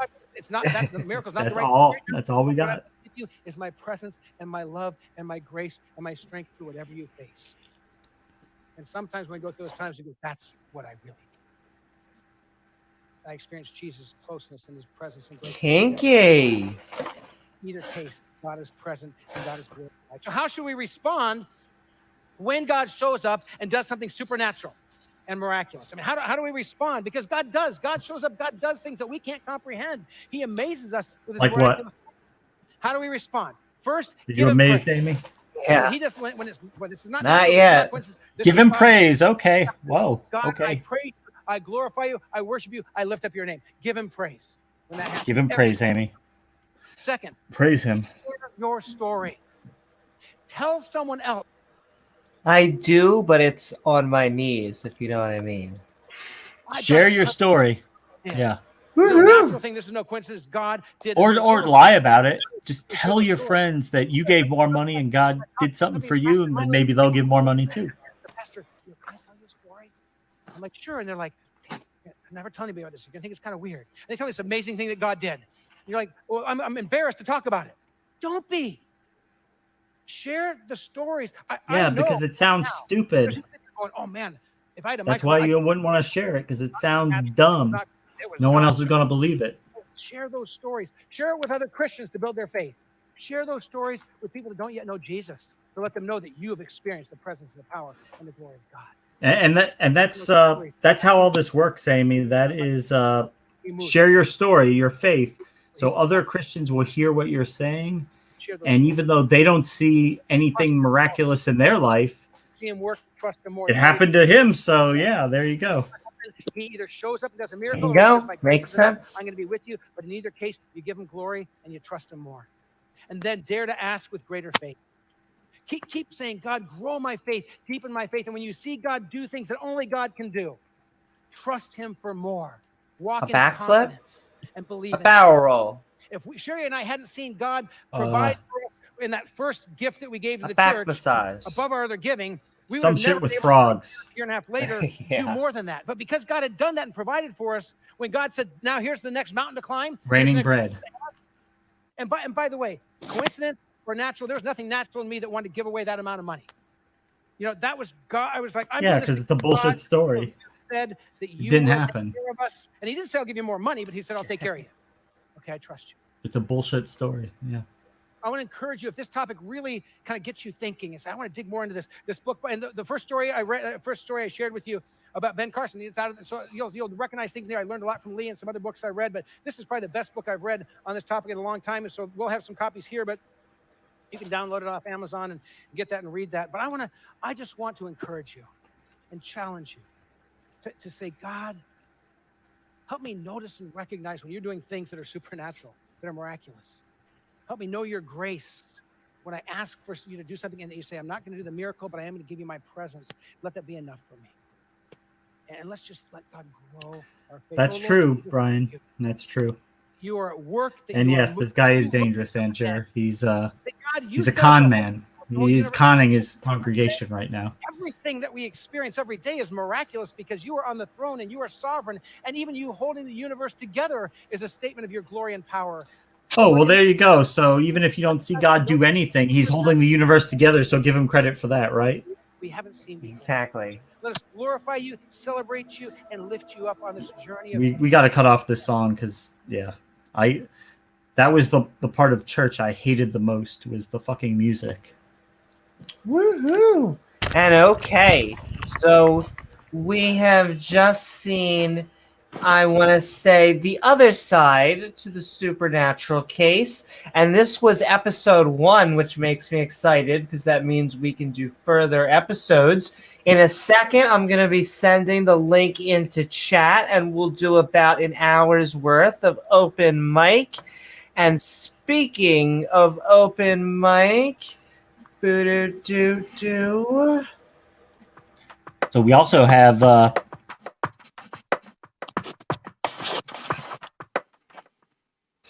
But before, I'll send the link in the chat. But Yeah. so what do you guys think?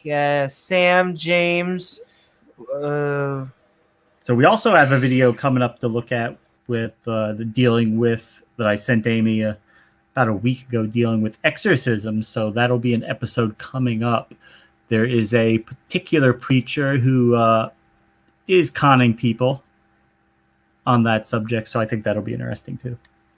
Yeah, we have a lot more fun. I guess we're going to be doing Ken Hoven's second seminar, I think, next week or this upcoming weekend or sometime around that. I would Maybe like we'll make to that like do the free Easter will. Sunday special. We'll do an Easter Sunday boy. special. And yeah, we're moving along through Exodus. We're moving along through the Bible at a good pace. Yeah. Where did we end up last night? Was they were We just wandering drowned around the Red Sea.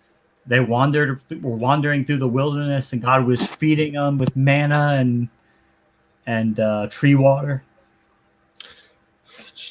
And God was killing people because that seems to be what he does. And he literally said he was a God of war. We're not paraphrasing. We're not like atheist boo-hoo-hoo. This is what the King James Version said. Yeah. Well, he's also a God of peace. He's the Prince of Peace. So he's also a war god. He's both, maybe, I guess. Both. Yeah, maybe He has he's both. multiple hats. There you go. So he could go he could go to an anti-war protest, and he would be on the anti-war side, and then he would just switch sides and go over on the other side for a little bit. The pro-war. Switch every once in a while. Well, they tell us he's so much more loving in the version 2. But I mean, that means at one point he was this war god, right? Like, I don't know. And then every like Wrong 15 link? minutes he has to remind them about the him drowning the Egyptians. Like, don't forget, I drowned those Egyptians. You remember that, Amy? Do you remember that, or do we have to go over I it? remember. Give me 1 second. I think I. And I'm gave also them- the God who got you guys out of Egypt too, even though I'm also the God that got you into that mess to begin with. No. But I got you guys out of it, so don't be mad. There we go. I don't know why that was the wrong link. Give me 1 second to reflash that. And I see Peter and Will already joined behind stage, which is awesome. And okay, guys, we are Midnight Ranting Supernatural now with 100% more natural. Peter, how are you tonight? And what are your thoughts? I may have to confess first. Peter's looking very biblical there. I did some work today, so I'm probably going to be ousted by the community. So Dun dun dun. yeah, I designed an altar. That's okay. Was it a pretty altar? Yeah, it's completely out of limestone. Okay, then I'll forgive you. And we got the job, so going to make some extra money. Well, Peter, did you know that sandstone is made of sand? Yes, but it was all created in the flood, I'm told, so it's all okay. Right. Yeah, but sandstone is made of sand. We learned that important lesson last time with Dr. Hovind. Ah, okay. Yeah. So is limestone made out of lime? Because this one's made out of limestone. Yes. That I don't know. That's why I've always been a very big fan of Tequila Stone. It's been great. Tequila stone. Tip your waitress, folks. And okay, so Peter, supernatural with 100%. So what does the word supernatural mean to you? And I guess we're biased, but what does it mean to you? Or not mean? Non-existent. Basically, yeah. Impossible. Because the moment we can detect something, it is going to be natural because it's going to be part of nature if we can detect it. Yeah, I mean, I agree. So, supernatural to me is the stuff books are made of. Fiction. It makes for good stories. It really does. I mean, It does. It Yeah. does. But I'd have to say you need better writers than the writers of the Bible. But that is my opinion. it's a little outdated. Yeah. I don't want to insult anyone. So I heard Will was backstage too. Yes. So I don't want to insult Will because He probably I- likes it. It's good. no, Will earned a lot of respect. So there might be times where I would insult someone, not Will. Okay. No, he's always been very polite, respectful, and He have has. lots of good discussions with Will. Exactly. That's why I don't know why some Christians they don't want to come in. They don't want to talk to us. I don't know. I mean, Amy won't bite you that hard. Come on, John. Not that hard. And okay, so speaking of Will, we're Midnight Ranting Supernatural now with 100% more natural. How are you, and what are your thoughts about the subject? I'm doing well, doing well. Hope you guys can hear me all right. Hey, Will. I hear you. All right, all right. I'm doing good. Supernatural, I mean, it's a very difficult topic to prove, right? So, I mean, It's also Because hard to it's- disprove. it's true. Because it's supernatural. So, I mean, I've had some anecdotal experiences that I can't necessarily explain away, but nothing that I could scientifically test, if you will. But yeah. Supernatural is the power of a British football club that stretches out far into the USA. It's true. See? It's the Hold the Eagles soccer winning. ball over. Hold the soccer ball over the land and bless it. It's not soccer, it's football. Football. You Americans Football. you Americans don't understand this. If you touch the ball with your hands, it's handball. If you're only allowed to touch it with your feet, it's football. Negative. Egg ball. Soccer. No, football. Hand egg. There's a And- long and- story behind that I could explain, but that's and really we- boring, so I won't. And we were first. It's true. You were first. Ours makes a lot of money, though. I don't know how much yours does. NFL's like basically a holiday here. Now, I guess you guys like the football. The right? richest Or the athletes in the soccer, world are foot soccer. the richest athletes in the world are soccer players. So Yep. Really? Yeah, because Yeah. Oh, it's so Brazil- big in all these other countries. It's way bigger than here. Brazil largest is sport in the world. that shit crazy about soccer or football. the whole world except for America is crazy about soccer. I It's played number- soccer. Good times. It's number one. I or can't number watch two. it for more than like five to 10 minutes. I don't know. Maybe I could go on and tease and say, well, the In US Mexico, they the- like go. Any Latin American country, they always Yeah. stretch the goal out. Goal. Yep. But so the US has World Series in sports that are only played in the US. That's true. Just have a think. Baseball. Although baseball's Yeah, pretty popular baseball's- in other countries. Yeah, come on. NFL is really the only one that's primarily American. Although there is a little bit of Canadian and a couple other countries, but It's slowly spreading to Europe. Not huge, yeah, but it'll get there. So a friend of mine is the founder of an American football club in my old hometown, and they finally made it so they can compete with some of the minor teams from the U.S. So, So they play our football over there? yes. I think you mean soccer. Woohoo. Or do you mean soccer Ours or not. American No, football? no. Here it's called American football Okay. because it's American and not football. A lot of places in the world they just call it NFL. That also works. Like in England, they call it NFL. I read Yeah. somewhere that it used to be called hand egg. Hand egg.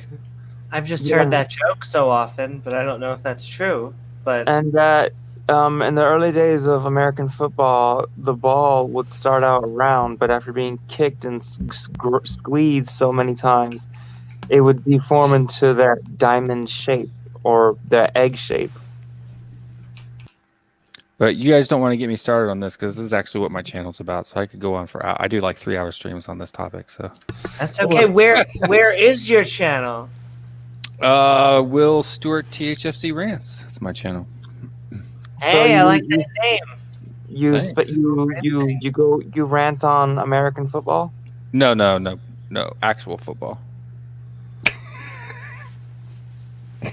Fake football. Like the Diet Coca football. Shots fired. So NFL or soccer? Soccer. Association football.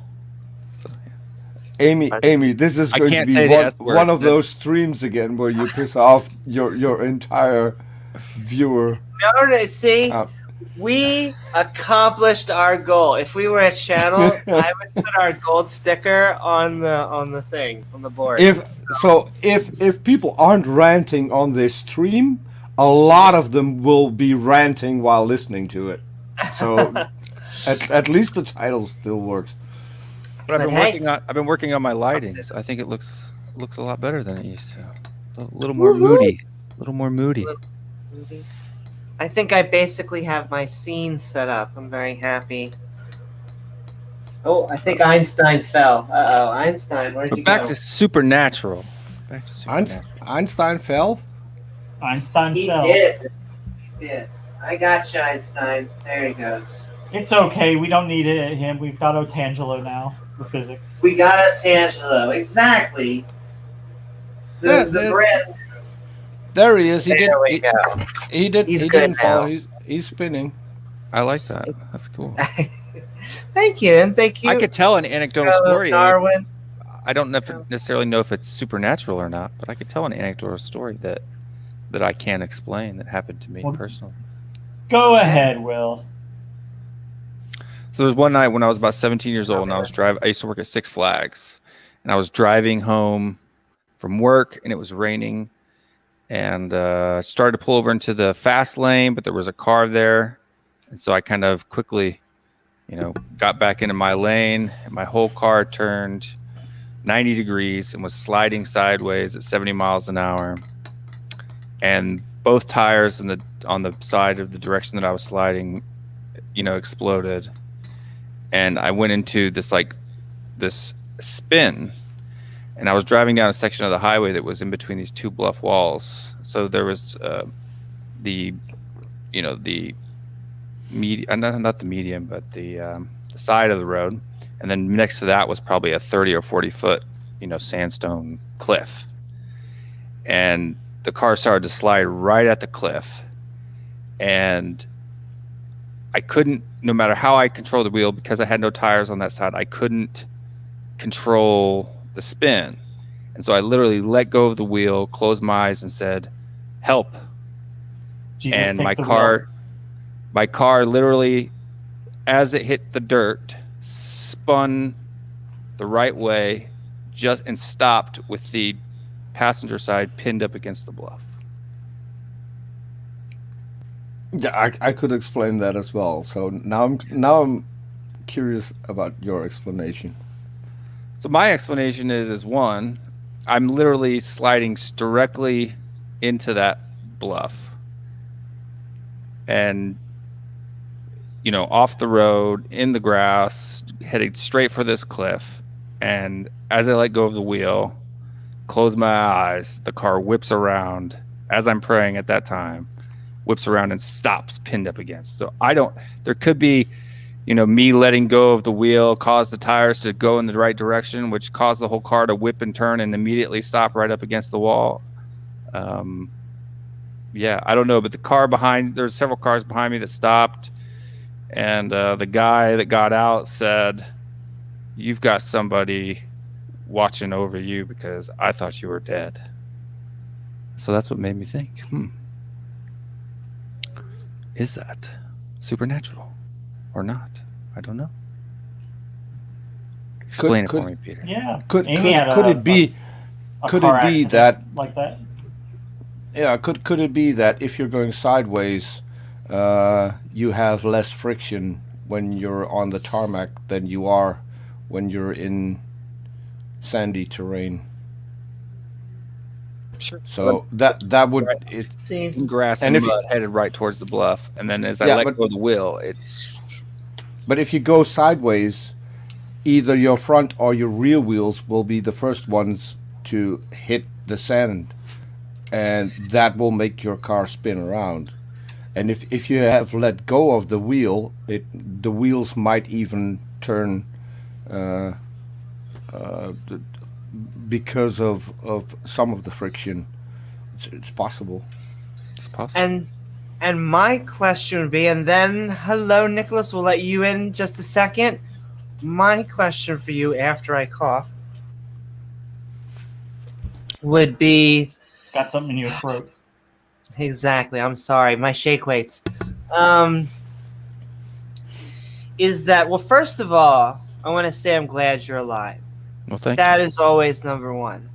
But my question would be, doesn't that mean that you're saying kind of God selected you to keep on being alive so you could do something? I could say for what reason he had me do anything. I don't do anything particularly spectacular now, so I don't know if that's. But there are several times in my life, and actually, I have an atheist friend who had a really good theory. He's atheist, but he's a little bit more into the multiverse, multiple dimensional type physics. Okay. And he said that he had a theory that if you go through your life, most every single person can think of a near-death experience. And in one universe, you died in that experience. And in the other universe, you didn't. And so every time you've had a near-death experience in that other universe, in that parallel universe, people are mourning your death. But in the next string that continues on, you survived. And you just Wow. continue on like that until you die naturally. I mean, I Well, can't they, prove it wrong.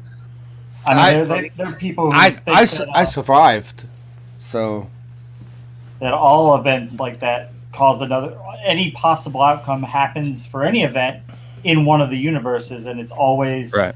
diverged. So there's basically an infinite number of universes created almost all the time.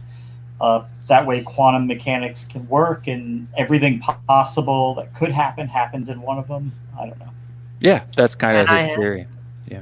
And I had a I near-death don't- experience. I had an experience where I was on I-95 and I had a seizure, and I generally speed, so I was probably in the fast lane, and I walked away with basically just a few stitches in my eyebrows. Now, my big credit, I lean towards basically if I wasn't wearing a seatbelt, I probably would have had a different thing. So I tend to lean more in the scientific direction, but I can't prove one way or the other. That there was a deity that made it so that I didn't hit someone, or that there's another universe in which I didn't.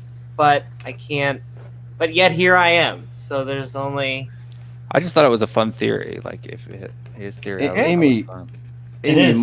my brain doesn't work like regular people's brains does. That's, You said I-95. I know I-95.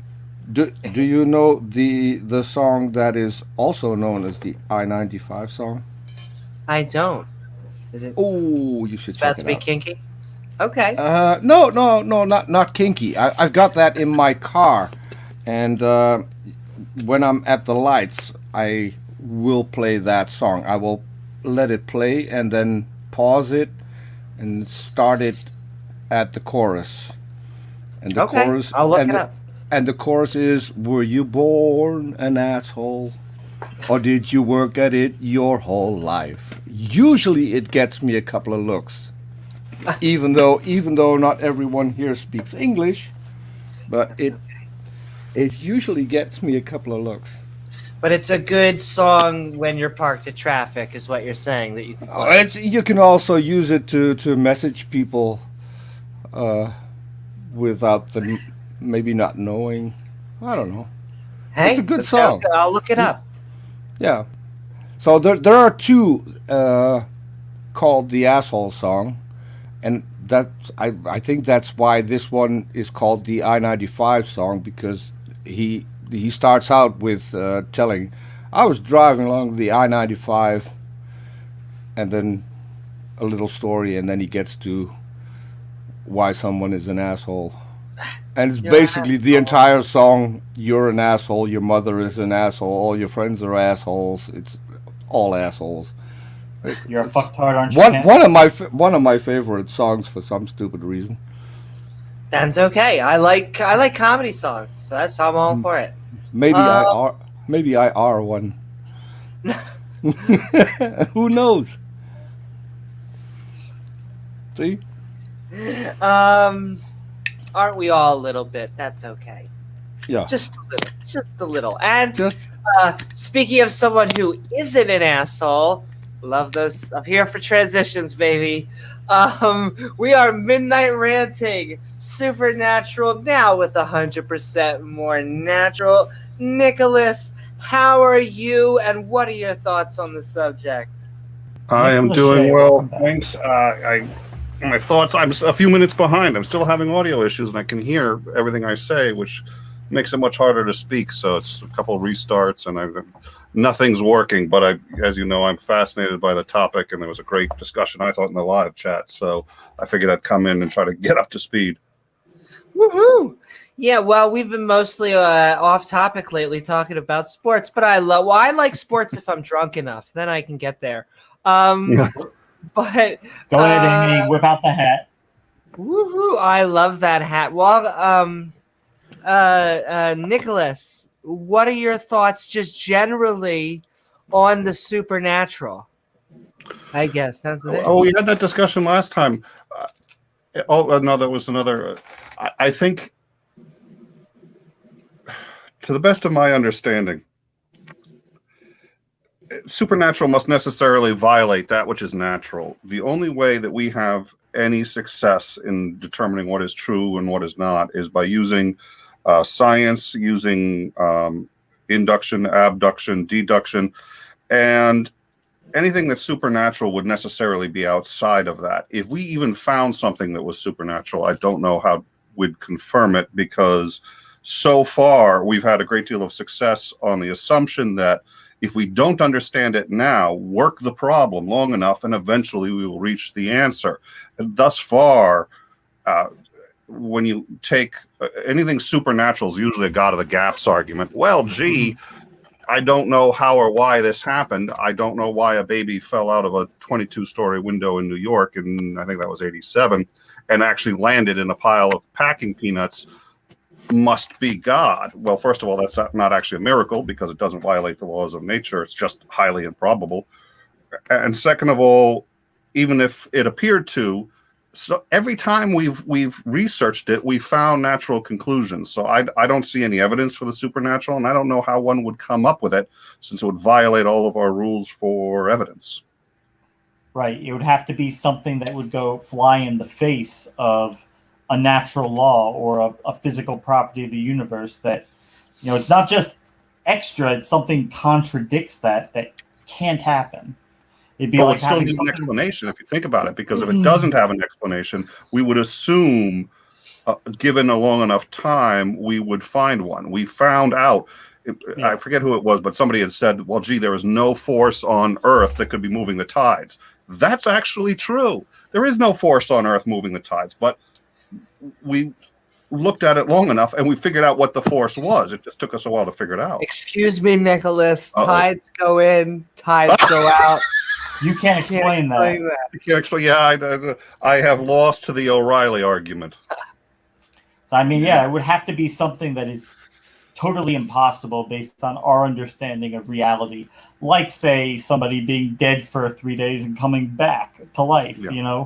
Where they're verifiably dead, no heartbeat, no respiration, nothing, dead as a doorknob, and then 3 days later they're okay. That would be supernatural.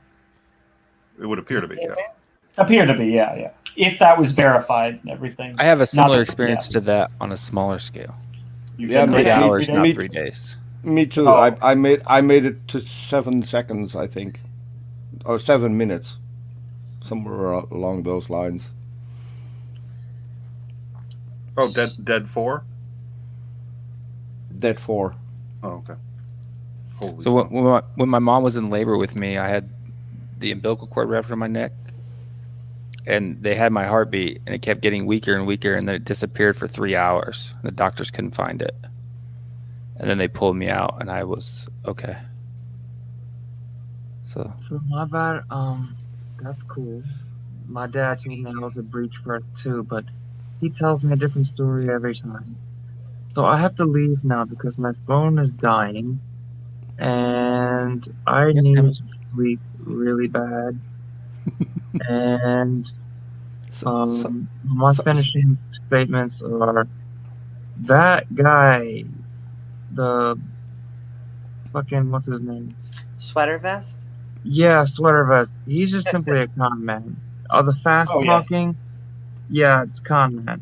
Now, as far as supernatural, all I can, I'm gonna try and sum it up into, if it happens on this planet within our 3 dimensions of space and 1 of time, then there's certainly a scientific explanation for it.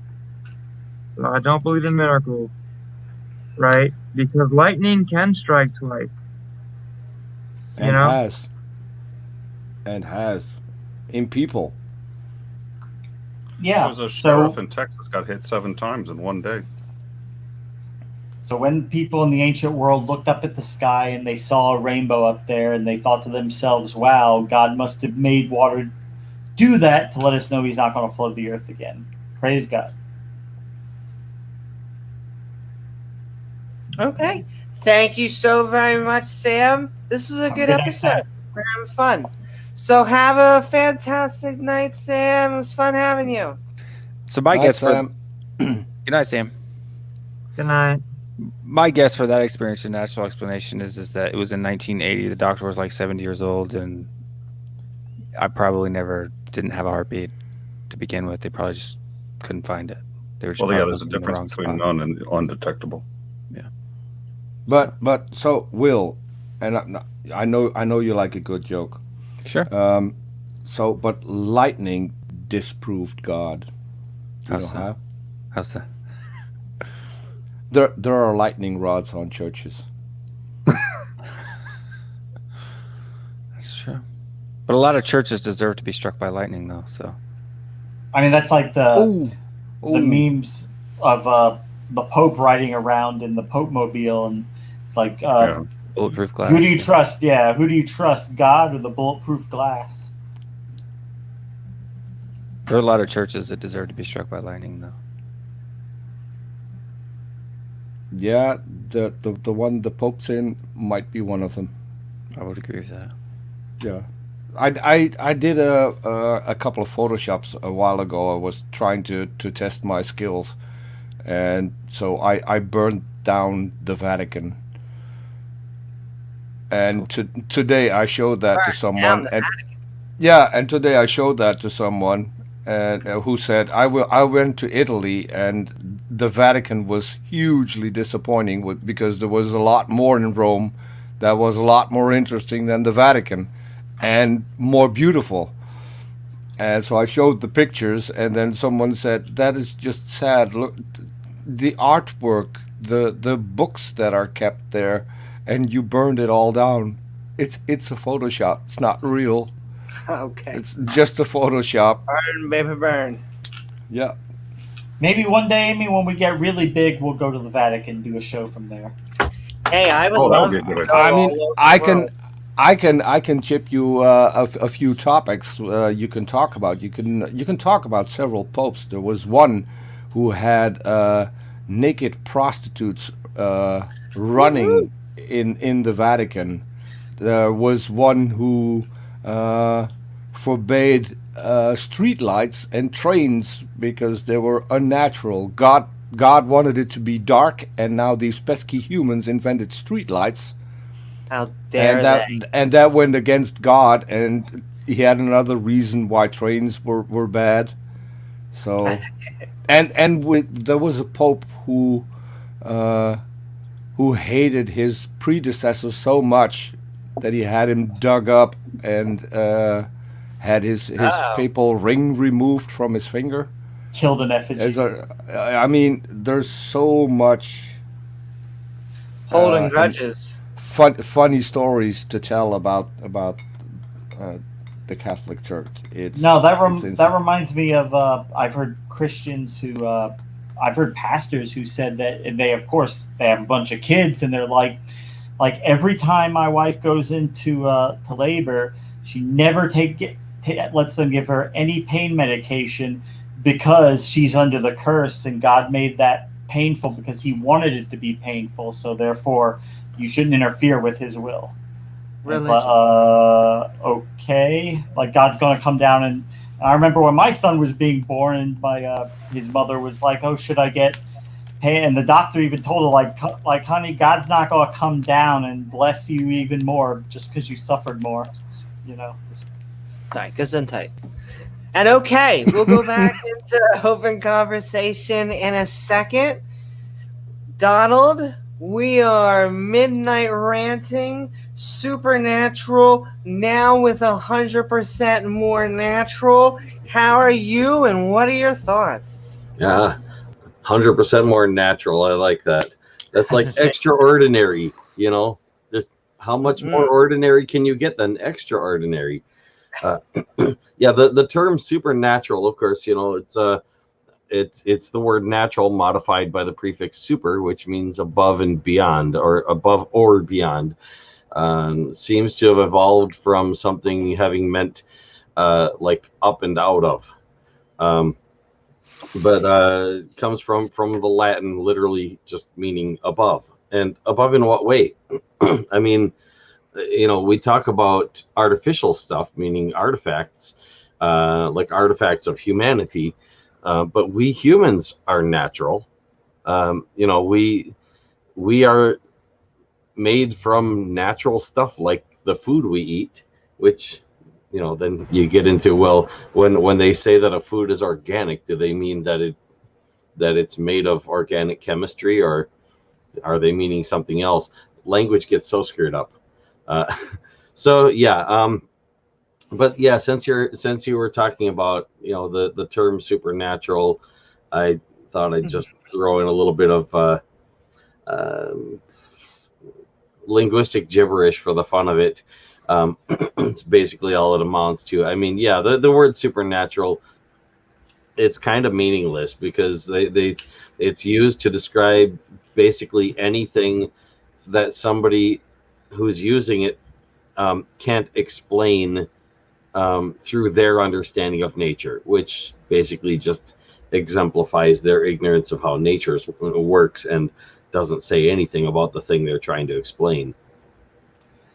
No, it's true. It's like even in the age of sail, when the professional navies were built and sailing around, they used to keep the compass inside of a special container because a lot of the people were spooked by it because it moves on its own. They thought it was a supernatural device. That why is that needle jumping around? They thought it must be like sorcery. They didn't know how it worked, but they knew it worked. Yeah, considering it could help them get places, they probably figured, well, it's probably a good spirit, but how could they be sure? Yeah. It works. It works, but they didn't understand how. And religion was our first attempts at a lot of things. I'm fine giving credit to natural philosophy being the beginning of the scientific method. It's just, it's only when religion and science come in conflict and they pick religion and then they say, we're going to pick religion and put it in the school system. It has to be, if it's a logic graph, it has to be this, this, this, this. Well, if you take anything that we would consider technology, we modern humans in our time would consider technology. If you were to bring that back to before the word technology existed, and show it to people in that time, just about anywhere on the planet, probably pretty much everybody would figure you're showing them something that is above nature, that's supernatural in some sense. And so really what it comes right down to is the standards were really low back in the time when the Bible was written for what it takes to be a god, what it takes to be a miracle. Bringing somebody back to life is a modern commonplace thing. Now, when I say back to life, it depends on how you define dead, because if you define dead as permanent, well, then of course those people were never really dead. But they were dead enough that people back before we had ways of reviving them, before we had that technology to revive them, people would have just given up. Sure, they might come back on their own, which is what wakes were for. You wait a while and you see if the person who seems to be dead is maybe just sleeping, and they wake up. Donald, they didn't just give up. So here in Europe, you can visit some old cemeteries where there's a bell above the grave. That's where the phrase "saved by the bell" comes from. Exactly. Yes. So they did have some inventions for those who died and came back to life several days later. They could ring a bell. Yeah. Somehow they never made the Bible, but it did happen. It did happen, and the reason why they started doing that is because when they had reasons to dig up a grave, whether for archaeological studies or because they had to move a graveyard or whatever, they found people with like hands full of hair in both hands, like they had ripped their own hair out inside their casket, scratch marks on the coffin, and all kinds of stuff like that. So they're like, okay, some people aren't staying dead apparently, or were mistaken for dead when they weren't. So we need to safeguard against that. I hate when that happens, when people won't stay dead. That's also why they embalm people now. The idea of embalming someone is to make sure that they stay dead. Well, there were the way you say that, Donald, is that people are intentionally making sure that those who aren't dead are going to be dead. Yeah, exactly. That's what it is. That's a sad thought. It is, but it's true. That's what embalming is. If you're not going to embalm someone, it's a good idea to have that bell there. Well, I like to think that these days we've got better ways to check whether or not someone's dead or not.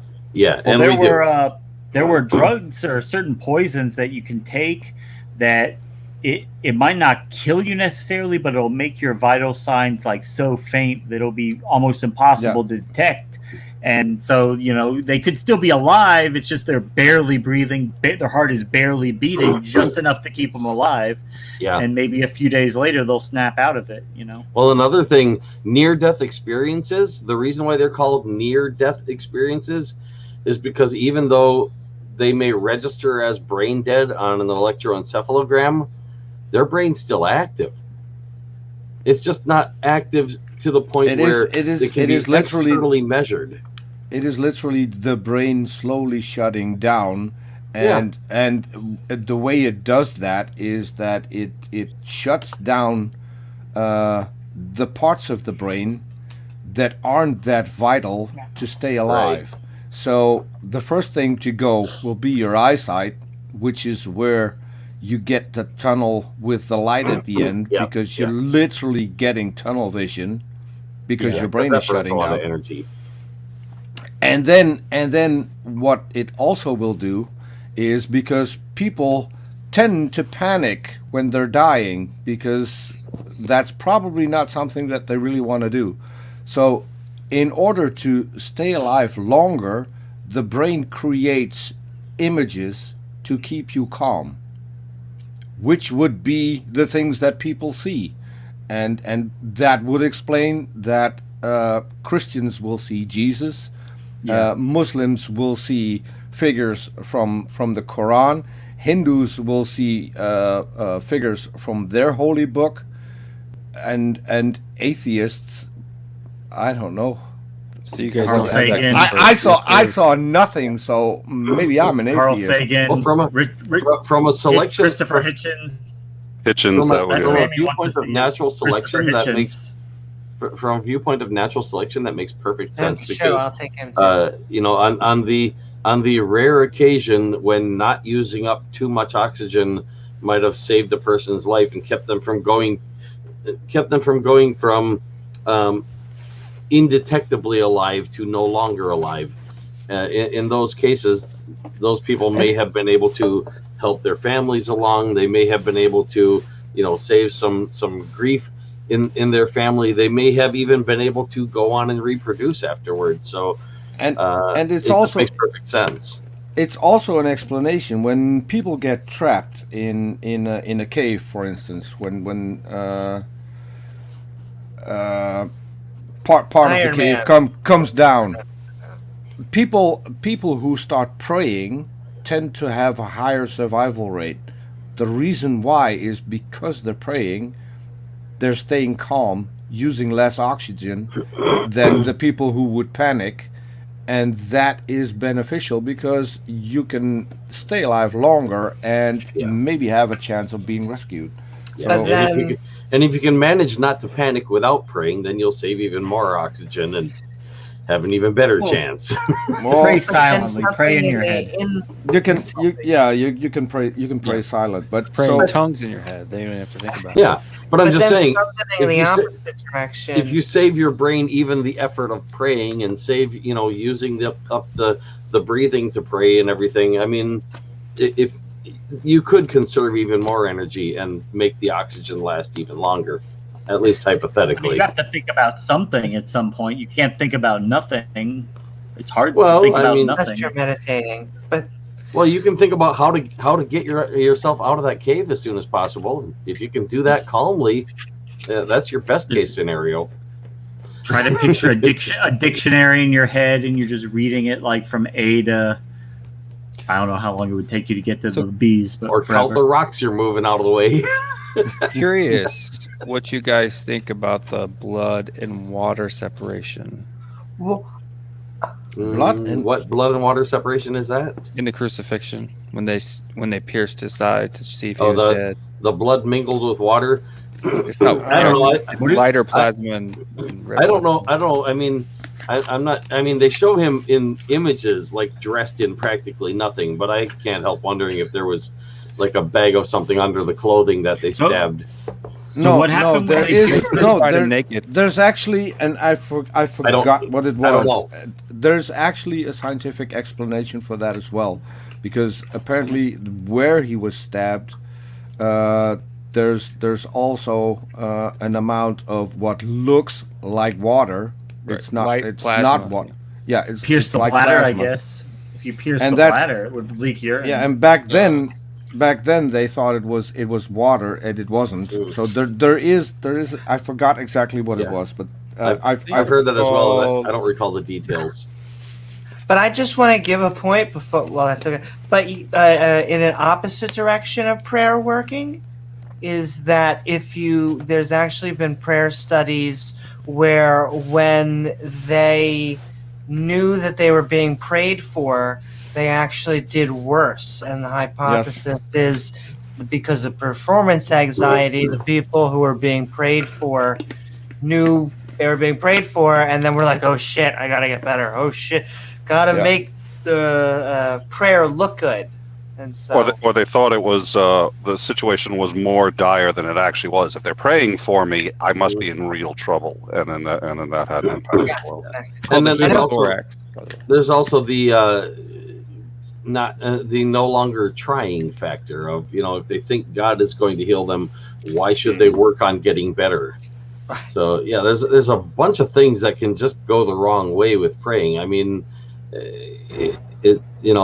I guess if you wanted to make an argument in favor of prayer working or doing anything positive at all, you could say, well, with all the factors that, all the negative factors to praying, you could almost assume maybe it would be worse than it actually is if something positive wasn't happening.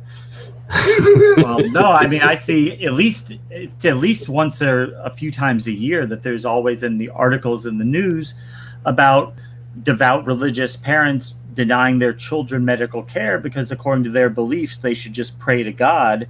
And if they go take their child to the doctor, then that means they don't have enough faith in God. So that would be bad. A famous apologist did that with his first son, who still has the effects of not getting treatment in time. Yeah. I won't name names, but he did give him water. Water? Yeah. Water. Plenty of water. No, like the only reason why I brought up that heart thing earlier was because they say that happens when the heart stops beating and the blood that's left resting in there starts to separate. The plasma. Oh, that's what you meant by separation of blood and water. Yeah. Well, there is water in the blood, so when the blood coagulates, it would make sense, I suppose, that as the solids coagulate together, liquids could emerge out of it. But then I don't think you'd get blood and water in that case because the blood itself would have been hardened. You might just get the water. I don't know. You get the plasma. It's not water. It just looks more like water. Well, yeah, but I mean the separated out liquids as opposed to the solids that probably wouldn't flow at that point. If you're talking about after rigor mortis sets in. If he wasn't really dead, they wouldn't have. They would have just said they pierced the side and the blood came out. Well, if rigor mortis had set in, he was really dead. That probably would be a miracle. It would be, absolutely. And the miracle stories are never 3 days long. I'd be more impressed if we did have examples of something like a Jesus happening nowadays. Well, it's supposed to happen again. When is not that? With Jesus. So according to Revelations, when the Antichrist comes back, he's going to be killed. For a moment there, I was thinking maybe that's why he hasn't come back yet. No. It's going to happen again. I'm going back there. Now I'm curious, Will. So who would be the Antichrist? I have no idea. That was Nero Caesar. There's a lot of views on that. Some people believe it's Nero. Some people believe it's a philosophical Antichrist. Some people believe it's an actual person. It is in the description and in the actual number of his name. Madison Ave. That's all I'm going to say. Right, but there's debate whether it's 616 or 666. Right, because there were two common spellings. One of the common spellings they thought it was Obama. 616, and the other one was. Then they thought it was Bill Clinton. Then by the way, Reagan it's not was it. 616 or 666. Those are digits. His name was spelled with letters, but the letters did have numeric values, and the number system of the time didn't have any place values. You just add all the numeric values together to get the number of a word. And the number of the devil isn't 666 either. No, it's the Antichrist. It's 646.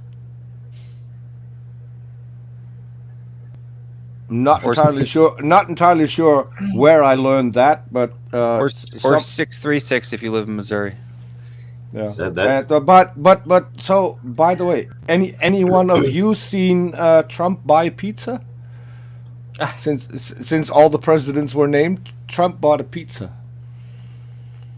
Like And a pizza chain? and That people were amazed. So the pizza place was packed. Can I tell you packed. something really crazy? I It- have an literally idea. he drew a crowd of at least 15 people. As I in, saw the his video. pizza At least place? 15. Okay. Yeah. Like he's selling pizza? No. He bought a pizza. I think he just went to a Oh, he likes pizzeria. fast food, It yeah. seems like Yeah. Because I have I an don't- idea for a I pizza don't know. restaurant. I don't know if any of you is familiar with Von Helton. He did a Heard of him. 3-hour stream. He did a 3-hour stream today, and that started out with Trump buying pizza. I heard he's going to start And Trump book or something. and guess what? Guess what? Probably why I'm not familiar. Yeah, No. Trump book. Guess it gets better. So Trump's going to be president again. He's going to be announced as the 19th president of the United States. Guess what date I they've got know. now? And they know that because he bought a pizza? No. Guess what date they've got now? What They, date? they recalculated stuff and they came up with a new date. April 1st. April Oh. Fool's Day, yeah. Of course. Okay. You can't make this up. This is like a. Just- I think just- somebody Yes, you can. can. That's like a latent April Fool's joke, just waiting to happen. Literally. Like, haha, we fooled you. Yeah. As a libertarian, I was hoping that all this Trump, you know, what do they call it, Would- mania, would disappear. Turn but I out to guess not it be hasn't. real. I think it is. It's been much, in my opinion, it's been calmer every day, each day since Oh, yeah. he lost. I know. But Some so stuff. Yeah, I follow the I'm Lincoln sorry, Project. James. I the heard you. media. I follow the Media's, Lincoln Project calming on down.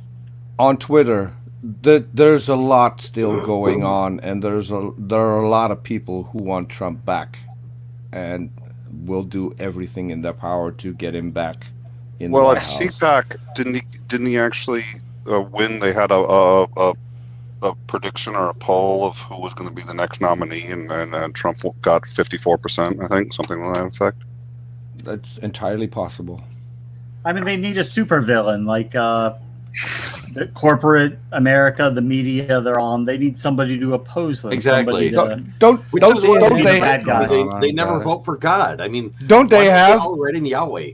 wait a minute, but don't they have that already? The female congresswoman who likes Right. to have her picture taken in Daisy Oh, Dukes AOC. holding Which an AR-15. No, not AOC. Oh, Sarah Palin? Yeah, West Virginia. No, yeah, that- she- was 2000s. she dropped out of school. Has committed several crimes. At least is convicted of several crimes. Is a gun nut. But Peter, And- she could see Russia from her. No. It wasn't Sarah Palin. It wasn't Sarah Nice, Palin. I know. Although we had her as well. Oh damn! Oh, but that was can Michelle see Bachmann, Russia- no, it was during the Correspondents' Dinner. It was Obama's response to Bachmann, and he stood up and he said, "Yeah, but Michelle Bachmann said I'd bring about the actual biblical end of days. Can you imagine that? Well, that's a legacy. Washington didn't do that. Lincoln didn't do that. That's something." That's Obama had a good sense of humor about it. Or not, Yeah. or not. I could have just killed the room, I guess. Oh, No. thanks, about Titan to Uranus. say- It's Lauren Boebert. Yeah, but it's not beyond question because Oh. in 2024, Trump will be the same age as Joe Biden is now. So please no, but I mean, not I saying think it would, both but are going to that- have their health decline over the next 4 years rather significantly. If Trump is just as healthy in 4 years as he is now, that might actually get me to convert. Something supernatural has to be happening that he can eat that many cheeseburgers and be fine. or that if he wins again, right? But Well, Well, if he wins God, again, there's definitely an antichrist. It may Will, not be Trump, but he's you messing you with are aware, Will, that the Joe Biden that is now president isn't Joe Biden. No, I didn't know The that. lizard There's people? there's a conspiracy. He has different. His eye color is different. His face is different, and Who else did they do that A with? look-alike or They're- a clone? they're or putting something? up pictures, and that Paul McCartney. Joe Biden was replaced, and the guy who's now president isn't Joe Biden. And He's the Paul last piece McCartney. of proof they had is that Biden and Kamala Harris were on the same plane, and that never happened because that's impossible. And now this is evidence that Joe Biden isn't Joe Biden but is someone else. He's Paul McCartney. It's so much fun watching Darth these Vader. people. Bizarre. It's- Well, no, there was the same conspiracy theory about Paul McCartney, right? Yes, I know. Yeah. Yeah. Paul What, McCartney that was Paul a McCartney devil. couldn't be on an airplane with Kamala no. Harris? Paul McCartney was exchanged And for a Elvis. different He died in guy a car wreck when or something when like the when the Beatles were still together. They took out Paul McCartney and replaced him with someone else. that. Yeah, he died in a car wreck, and then Yeah. so their label art moving forward has hints into it that Paul's dead. Ah, And they replaced him with a. so a they double. secretly replaced him with Michael Jackson. Or And they have And like secretly dropped pictures where they hints don't look because- the same, and yeah. But the record Yeah. label did it. Yeah, Apparently, Michael the Jackson Beatles would fit wanted that to description, expose right? it. The Beatles wanted to expose it, but the record label wouldn't Oh, let God. them. What, And so- Capricorn 1? Yeah. That's Capricorn. Yeah, you're saying Capricorn 1. Yeah, and It was OJ. It was actually OJ in Capricorn 1. Capricorn, popcorn, Um, unicorn, something like that. Ask Alex Jones. Maybe he knows about it. They're turning Paul McCartney gay. I like to watch Alex Jones just because it's funny. It's good comedy. oh, has any of you seen the song they made about when he had Q on his show? Someone made a song out of that. It's amazing. Not familiar. Yeah, I would like to say it's what the fuck, bro, but it's not him. Someone else made that. No, it's a Glory to Alex God. Jones- Glory to God. All of his podcasts recently have been absolutely hilarious. All the comedy shows he's gone on. What's he talking about now? What's Oh, I mean, he's just like disavowing most of the stuff that he did, but I mean, he's just a drunk that goes on there and just says absolute crazy stuff. It's pretty comical. Like He's turned on QAnon, right?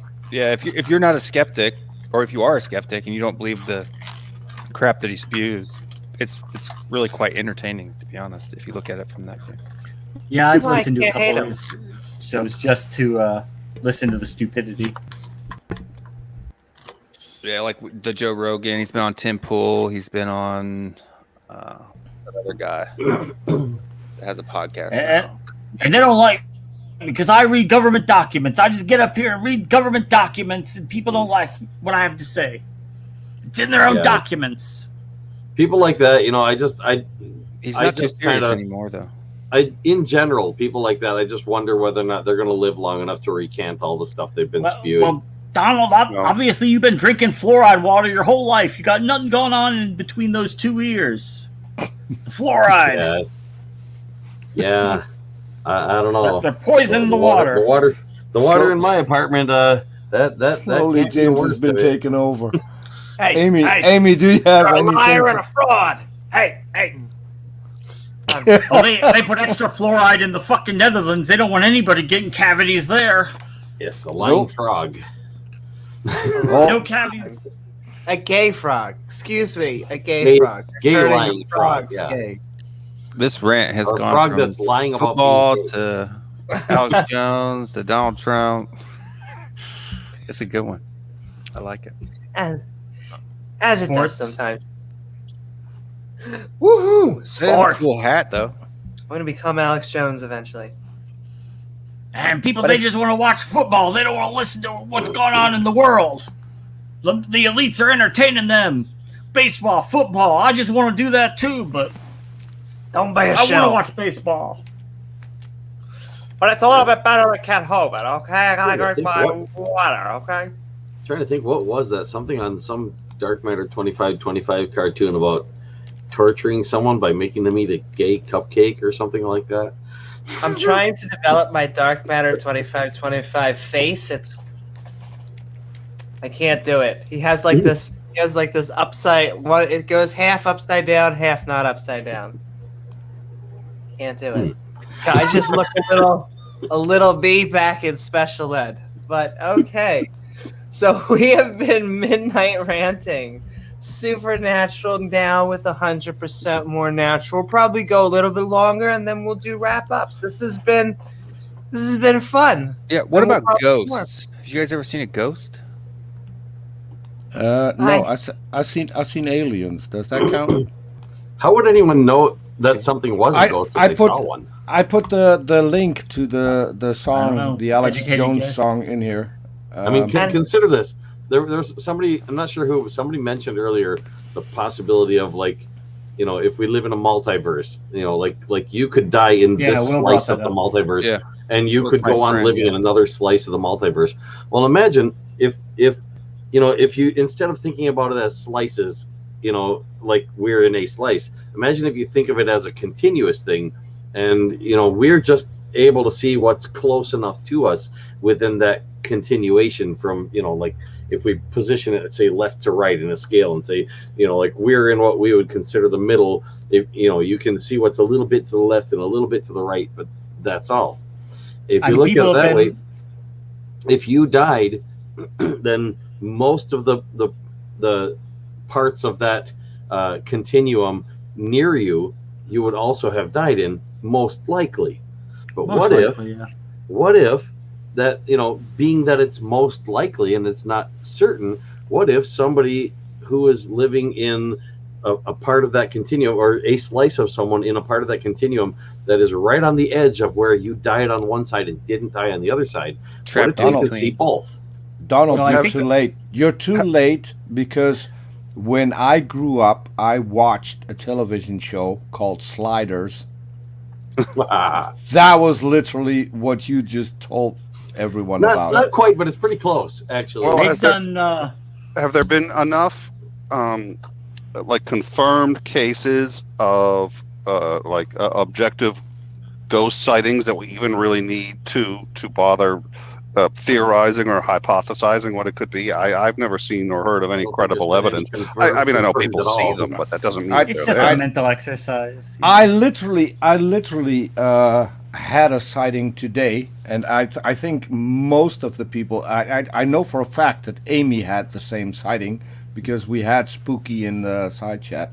I was literally waiting for you to stop talking so I can make that joke. God damn it. I'm going to say, we saw, asking for a ghost, we saw Spooky. Yeah, Well, Spooky was here. they've I done. thought I saw one when I was a kid. And Spooky had a strange effect on people in the side chat as well. He had a supernatural effect because everyone's typing was weird when Spooky joined. I don't know if anyone noticed, but well, an interesting thing, and this is something you might notice if you pay attention to the way a lot of preaching works. The human brain, well, we tend to see things through a combination of processes in multiple parts of our brains. See, hear, sense in every way. And for example, our visual cortex does a lot of our visual processing, but that's not all of it. I mean, the light comes in through our eyes, it gets to the retina. The retina detects the light, sends it in through optic nerves. The optic nerves send the signal to the visual cortex, and it's processed there, and it gets separated out into things like, curves and straight lines, and whether something is on a certain angle or not, and what color something is, how bright something is, how well one eye lines up with the other eye. There's all kinds of information that comes out of that, and then that gets passed on for further processing. And what our brain does is it makes a model of what we believe the world is like. That, in other words, our brain has a pretty good idea what reality is, and it takes all these signals and it puts together a model of our current position in what it perceives to be reality. So if you are constantly being told that people see ghosts, your chances of seeing a ghost go up, not because it's more likely the ghosts will come around you because you've been told you've seen, people see ghosts, but rather because that's the idea of reality your brain has. that your brain sees reality as including ghost sightings. And so if something is a little vague and the brain's not sure how to make it out, it's more likely to turn that into a ghost sighting than not to, because it believes that's part of reality. If your brain is convinced that there's no such thing as ghost sightings, then even if you actually saw a ghost, it might just eliminate that from your view. Donald, I hate to interrupt you, but you could have said all of that in one word. Okay, sum it up for me. Go ahead. You can do it. Pareidolia. Okay, hope everybody understood that. Fair enough. I don't believe in ghosts as an adult now. I was just curious what you guys thought. Yeah. Amy, is it true? Is it true? Is Jesus here? I was gonna say we have the Jesus, but with a little Mandalorian. It's Jesus is the way. I think this may be the Zoe. We don't know. Who knows these days? Who knows? Jesus We're Midnight Ranting. Jesus. Supernatural, now it's 100% more natural. How are you, and what are your thoughts on the subject? Jesus in the way. Happy Atheist Day, Jesus. First of all, who lives in a vacuum? I do. I live on the earth. The earth is in a vacuum. I have a vacuum. Somebody sounds like they live in a vacuum machine. I got a question for Jesus. That kind of vacuum. Jesus, I got a question for you. Hold on, but I can't hear because it sounds like somebody's in a vacuum machine. Well, I'll mute me in case it's me. Is it me? I don't know. Can you guys even hear me? Is it gone now? I don't hear it. Is it God? I don't hear it either. I thought I heard him for a second. Somebody said, "Can you hear me?" But Unless he's like making fun of That Doc was or me. something. I don't know. okay. I didn't know if anyone could hear me. It's a 50-50. I muted myself. I don't hear it. All right. I hear a slight sound in the background, but not too loud. But Jesus, I've got a question.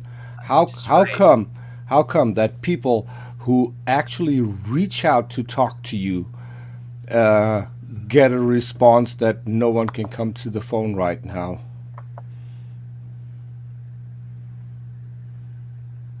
I'm sorry. Ask again. I'm trying to take care of this. I know the vacuum answer. Machine sound. I know the answer. Can I give it? Literally, the only one who can answer that is Jesus. All right, so maybe my answer wasn't serious. I'm just thinking he's afraid of telephone poles. No. That's it, Donald. You found it out. I mocked him yesterday. Peter, what was your question? I said, how come that if people reach out to Jesus, they get a message that no one can come to the phone right now? Happened to me. Oh, so I feel like you'd be a smart aleck. I am. I'm going to mock you with this. You've got a call-in show. People call in literally from across the globe, and no one's answering the phone. Well, just to be clear, if you can mock Jesus, then he is not the Bible's God, because the Bible says God is not mocked. So I got hung up on. So maybe he is Jesus. Well, to be fair, he probably just shares producers with my show. I mean, you know.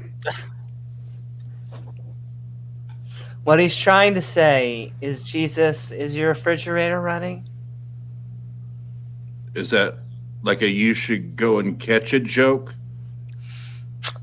Now, Jesus, are you talking about the 60 hertz hum on Peter's mic?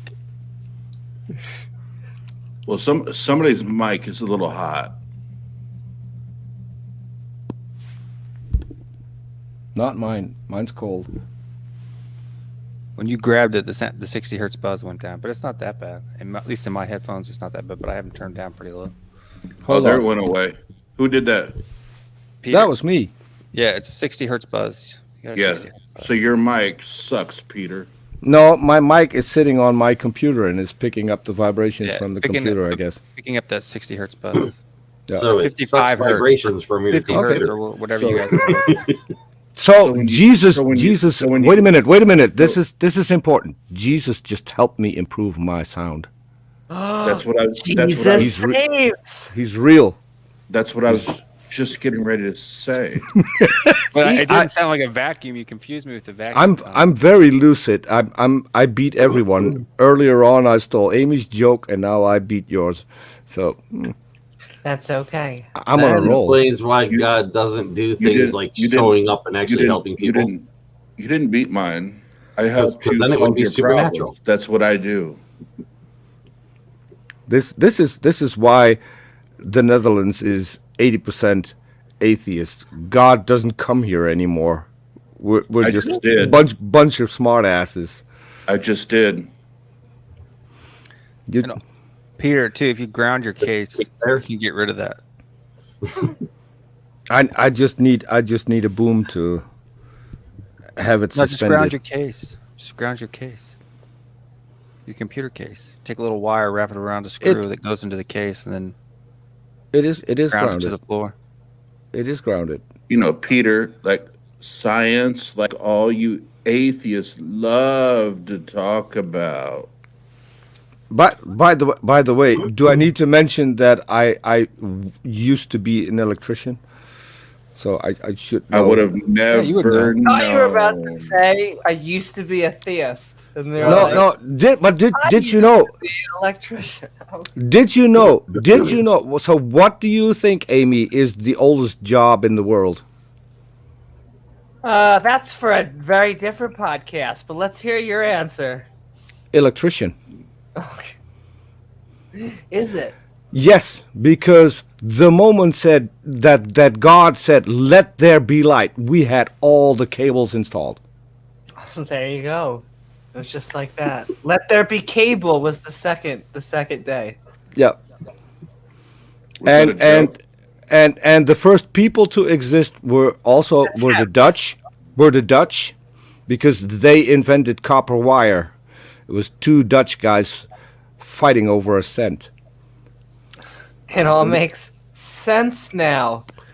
See? Was any of that intended to be funny? No, Okay. Yeah. Ouch. not at all. I don't know. I And thought that, I still I thought the thing about the scent was stretching it a little. Oh dear Lord. I wish my soundboard was working. We're getting there. yeah.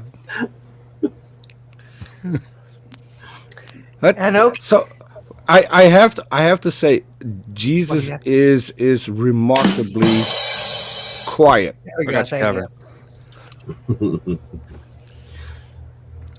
I'm much more quiet than your mic.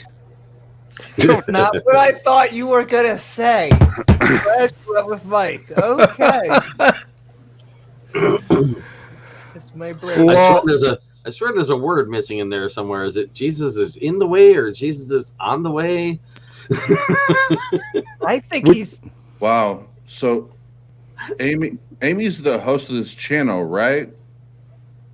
Last For I checked. good days. Amy, you should work really hard to get people that are more funny. I know. Hey, What Jesus, can I tell you? What is that little What can I red tell you? dot of flame down there in the bottom right corner of your picture? Huh? What's that little red dot down there at the bottom of your picture?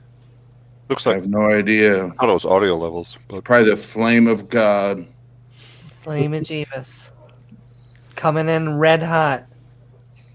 It's the fire of religion. The burning PNG. Hmm Maybe that's a period. Like Jesus. Maybe, is in, maybe it's maybe is it's the his way, period. maybe it's his burning bush. Who knows? Could be. You wish, Does that mean Jesus was a redhead? possibly. That's Well, what I mean, Jesus Bush Jewish- was apparently. Good chance. Just saying. And okay, guys, we are coming up. Atheists can be funny. Hey. Woo. Yeah, but looks aren't everything. Hey, theists can be. Oh, I try. Hey, Dak. Yeah. Eminem called. He wants his logo back. And actually, one of the funniest comedians and the living comedians in the world right now is a theist, even though he doesn't talk about it. But Dave Chappelle is a Muslim, so I thought that was the Internet Explorer logo, but mirrored. exactly. Used to be. Donald is slowly becoming a browser. He is Dak, becoming a browser. It's a maze, actually. Deck was talking so much he didn't realize what was going on. Deck, I would say that I like your other background better than the green screen. That's just my personal taste, though. Like your office And space. I like whatever is the opposite of what he's saying, but I'm not sure what it is. I just want to be contrarian. Okay, now just Hey, Dak, Yeah. why do you suppress the truth that you know that is God? I don't. You do, Okay, then why'd you ask? because I want to know. Okay, you tell me then. I asked you. Well, I answered you, and you disagreed with me. So go ahead. You No. answer. Why do you suppress? I don't. What do you mean you don't? I mean, I don't. You love God. I don't know him. You do know him. Which one? You know which one. No, I don't know. You love Jesus. Which one? Jesus of the Bible. No, I don't know him. No. That's, as far as I can tell, that's a fictitious character, and that's I funny. haven't met the fictitious character. That's funny because you spend so much of your time talking about this God that you don't think is real. Are you sure that's the one I'm talking about? I've heard you talk about the God of the Bible over and over again. Yeah, well, it does come up in conversation. At least twice. It just did. At least twice. I will say that. Why so you does believe everyone? you're just suppressing? Why does everyone always say the God of the Bible when there are multiple gods in the Bible? Peter, I was talking to Dak. The God. Well, that is a good question, actually, because yes, the Bible is actually polytheistic. But since most people that I know of who believe the Bible tend to think that it's monotheistic, I tend to lump all of the gods of the Bible together into the God of the Bible. It's just taking the Trinity to a little more extreme. See, and that's why being dyslexic doesn't help, because now you said it's polytheistic. Yeah. And, yeah. See, and I read polyamorous, so I'm now polyamorous. So oh. Okay.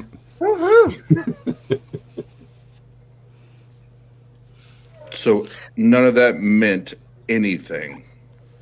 Yeah, it meant something. No, that's typical atheist word salad. Mean nothing. Nada. Okay, then let me ask a Do you need word specific. salad dressing with that? Let me ask you a specific question, Jesus. Where to? Where to? Kinda. Yes. Yeah, where to? I was wondering that also. Where to what? Jesus is the way. To what? where? Yeah, to where? Spencer's Gifts. Jesus I mean, is the way to truth, to love, to life, to Yeah, see- everlasting joy and To happiness. fine behaving. Forever. So obviously Jesus has never been in Europe, because in Europe there's a saying, all roads lead to Rome.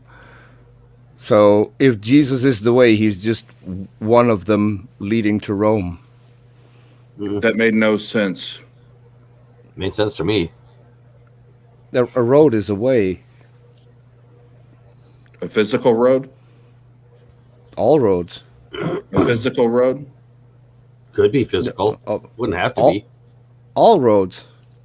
A physical road. Also the non-physical roads. If you're so let's say let's take Amy Newman for example. She's on the road to success. That's not a road, but it is still a road to success. So is Jesus the way to the road and what she's Jesus the way to success?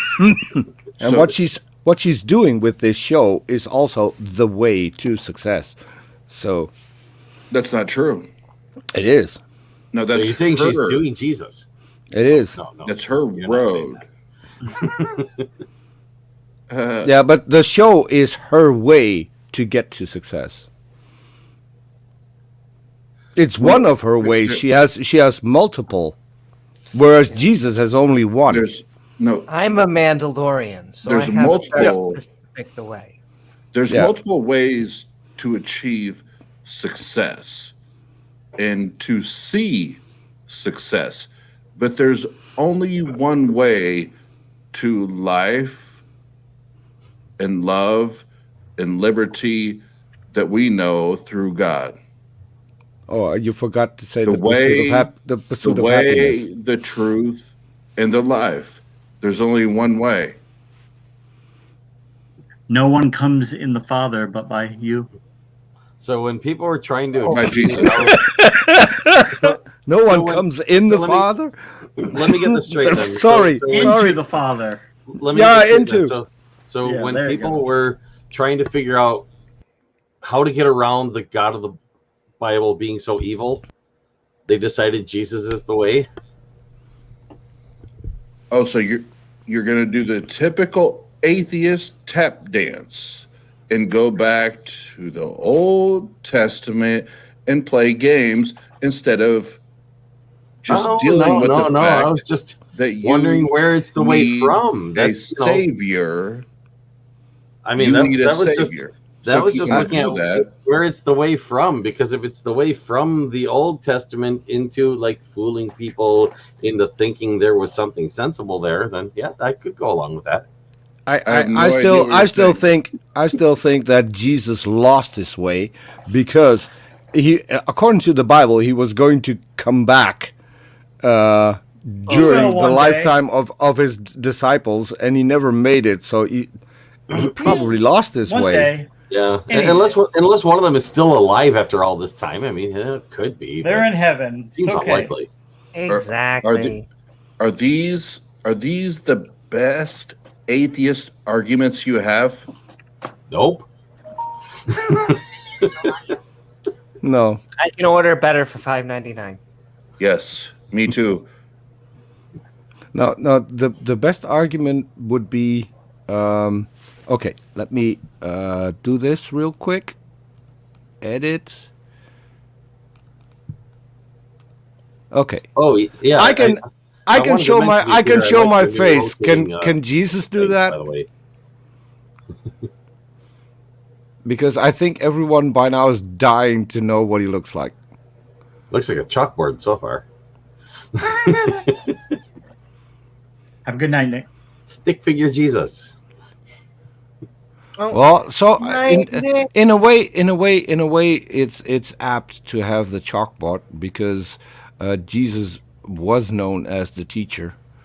So correct. He would have had a chalkboard, just like I've done all night with Peter and Dag. And Nicholas, you were right, by the way. So thank you very much for caring. So I just wanted to say that. What was it you were looking? So thank you very much. What was it you were looking for an argument about? He's very observant. That is Donald, that is the question. That really is the question. Well, I mean, he asked if it was our best arguments. I'm like, no, because you want our best arguments. You gotta bring up a topic that's worth arguing about. So, what would you like to argue about? What do you want an argument in Bud versus Miller. I just heard a bunch of atheists making fun of God and the Bible and Christians. And I'm like, this is the best argument you have, is just to make fun and try to humiliate Christians. That's the best you have. Wait. You think that No, was making I fun don't of feel God? You humiliated. ain't heard nothing yet. Making fun are not arguments, Jesus. Exactly. You may have Yes. got that wrong. Which would be why they're not our best arguments, because they're not arguments. I just I know. sit here and think to myself, Father, forgive them, for they know not what they did. Yes, Will. Yes, Will. Yes, and it's his fault, by the way, because he could easily fix that. Or it That may is if be he's real. If he's not real, I can't hold that against him. because Dak, Literally, Dak, can't hold anything against him if he's not real. Dak, why would you ever be accountable for your own decisions, your own thoughts, and how you approach life? That would have to be God's fault, right? Yeah, why would God be accountable for his own actions and his own decisions? No, That's a good I question.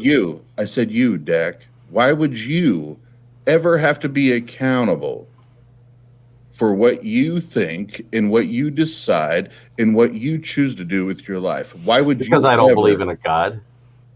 So I don't have anybody to I don't have anybody to push the blame onto. You know, there's no imaginary being for me to go, oh, he's real, he did it. Jesus, I'm curious. Are you referring to one of the first Christian religions? What'd you say, Peter?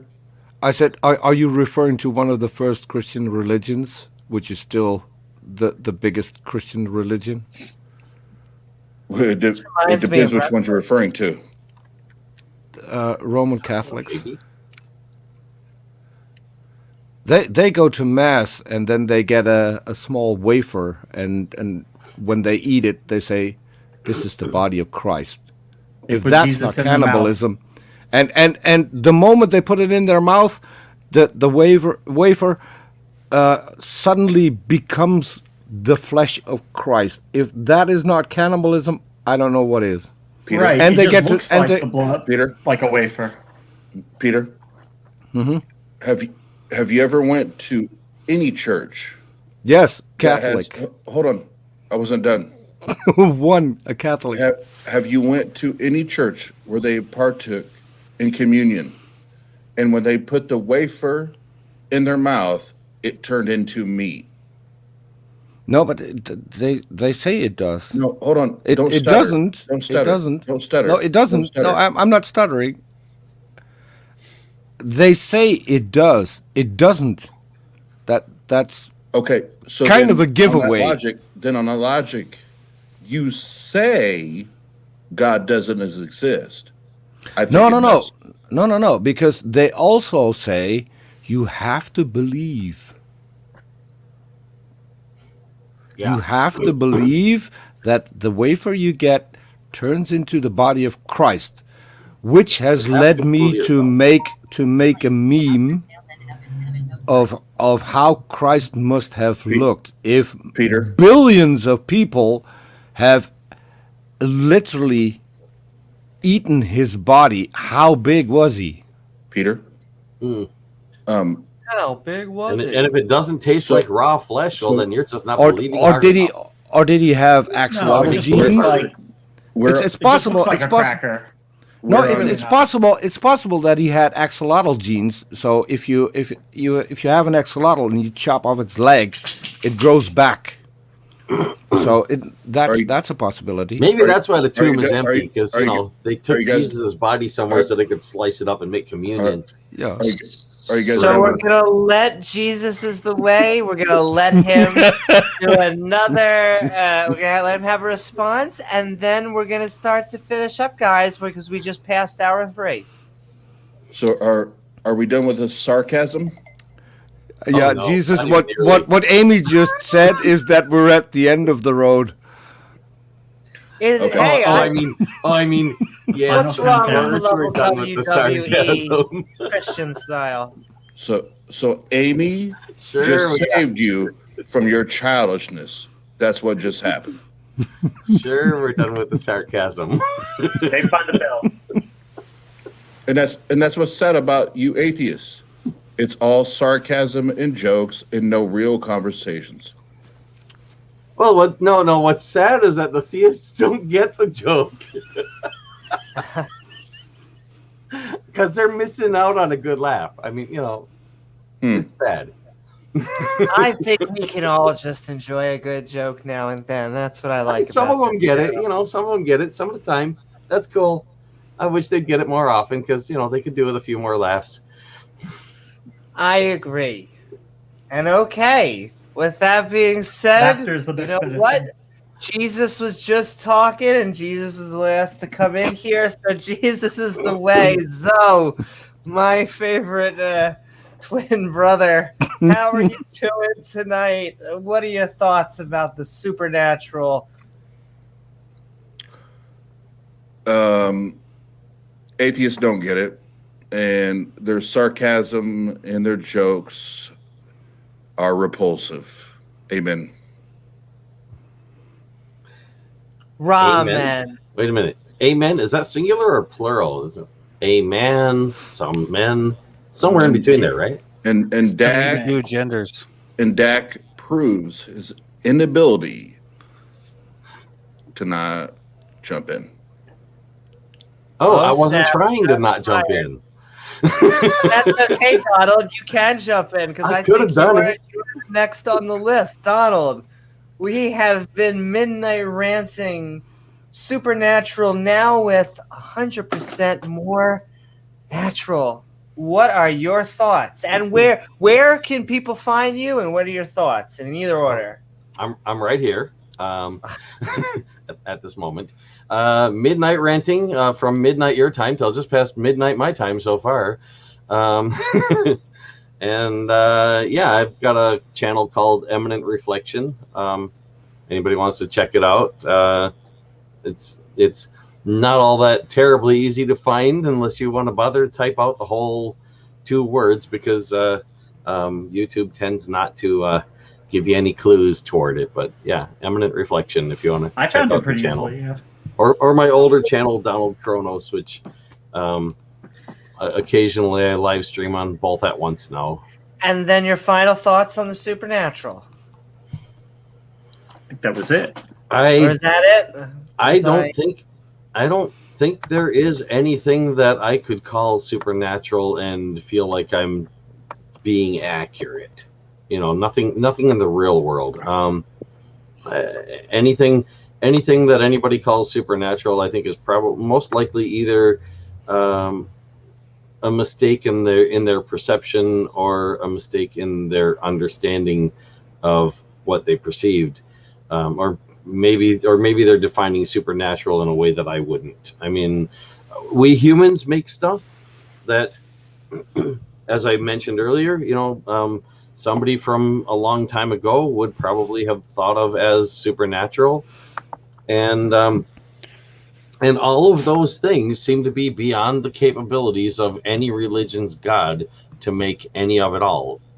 Gods don't make houses or cars or telephones or cellular networks or computers or anything like that. Gods seem to only make stuff that nature makes. And we already know the processes that nature uses to make such things. So I think it's sort of redundant to just be calling nature God when nature already has a name. Okay, I agree. And I think so. Will, I think you are next. How are you doing tonight? And we have been ranting mostly about the we've been talking the supernatural. What are your thoughts? And where can people find you? Yeah, so I mean, I believe that the supernatural is not supernatural to God if he exists. It's just his nature. So, amen. Yeah, I mean, there's a lot of anecdotal things that happen to people all the time that can't be substantiated or not, and it really just depends on whether you have faith or not, and there's nothing you can do about that. So, and if you're interested in football, Tottenham Hotspur, you can check out my channel, Tottenham Hotspur THFC Rants. But may not be a huge audience. The fake for that football. The foosball. Amen. You can tell. Hopefully, big if you're right, there is something we can do about it, and someday we'll find it. Hopefully. And okay, Peter, we have been ranting and raving about the supernatural. Where can people find you, and what are your thoughts? Okay, let's start with the supernatural. I think that I'm supernatural, and that's pretty much everything I could say on the topic. Other than that, I don't think that what people might think supernatural might mean is something beyond the natural. We haven't seen any of that exist, and the moment it exists, it becomes part of the natural. So it's again supernatural instead of supernatural. I don't have a lot to say on the topic, although a few days ago I thought about a very dear friend that got his account on Twitter suspended, so we lost contact, and I thought I need to see whether or not I can get back in touch with that person. And then he emailed me. So now I'm thinking, is that supernatural? Did I somehow influence his thoughts so he would actually email me? If people are eager to learn and want to see a great guy, and who was then a very good atheist activist, he's going to be on our show, if all goes well, on Tuesday, 3 p.m. Central, 10 p.m. Central European summertime. And if you can't wait, then on Friday, hop on to on Ross channel, where he will be talking to the famous Sean Carroll, and you will learn whatever you want to know about cosmology. If that's not your thing, then you can come to Arn's channel on Sunday, where we will be doing another Quran lesson, which is also a lot of fun. Which are awesome. And so I ended with one supernatural. I started with one supernatural, ended with another, and I think I got most of it. Woohoo! Well, thank you so much, Peter. And yes, you should check out. Woohoo! Ramen, exactly. You should go check out Aaron Ra's Quran studies, which Absolutely, are just as useful as our Bible studies. I want to learn more about Islam. Probably not for the reason that the Muslims think, but hey, always good to learn. And not only that, but I every single time I talk about this, I do a shout out for the people who come on Aaron's channel and go through the Quran with Aaron. They are a great bunch of people. They are, yeah. Was that Woody? Woody is always there. I don't think that I've ever been on a Quran lesson where Woody wasn't there. So he's a West Ham fan, though, so you have to forgive him. He's what? He's a West Ham fan. West Ham United. It's more of this. For a guy who hates football, I do know a few names. Now Woody's always there, and as he said, it's a lot of fun. But the people who are there are great people. The ex-Muslims who make the show are a fantastic bunch of people. Woohoo! Shout out to our ex-Muslim community. Right. And okay, and bring us on home, James. We've been Midnight Ranting, supernatural. Let me flip it over. Now with 100% more natural. Yeah. What are your thoughts? Well, I was trying to get in before, but maybe my audio was having trouble. But when they were talking about the ghosts and everything, so there have been done experiments to try to test the supernatural to see whether it could be detected. And of course, always, the military, we know they did like experiments with remote viewing to see if it could generate useful intelligence, and the CIA with their MK Ultra, programs like that, and it never really produced anything that was reliable. But that being said, you can't really, it's hard to disprove the supernatural. We don't have good evidence for it, but there's different mechanisms that we could try to see if anything was there. I mean, we rely on our senses and our eyes, and we do know that there is a lot more out there that we don't have direct access to through our eyes, because we only see a narrow band of the electromagnetic spectrum. And these are the things that evolution has designed our eyes to see, because it was the most important information for us to have. Doesn't necessarily mean that there's not new things to be discovered, like the discovery of infrared and ultraviolet light, which you can't see, and they were discovered by accident.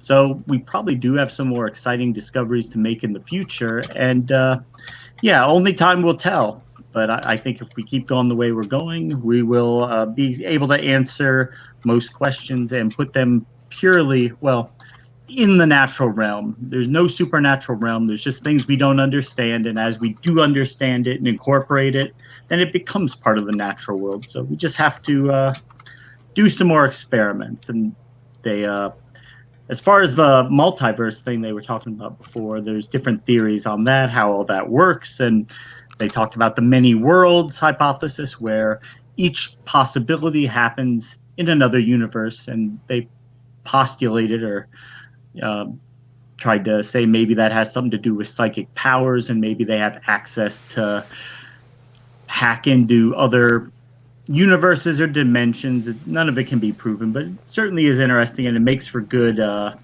movies. A lot of times the natural world, the world we live in, is it can be kind of a bummer, because everything just is what it is. Certain things aren't possible, but movies like X-Men, things like that, the Marvel movies about superheroes, people like to see it because it allows us to break away from reality for a while. And that's really all I have. Woohoo! And if you're not an Aaron Ross subscriber, you're not an atheist. You have to be an Aaron Ross subscriber. And hi to Freak. I feel bad because we're just coming into the landing. And I just want to say both Nicholas Lamar has an awesome channel, and both Zoe's twin brother Oz from the Atheist Round Table has an awesome channel. Oh, yeah. Like that. So go check out those two people.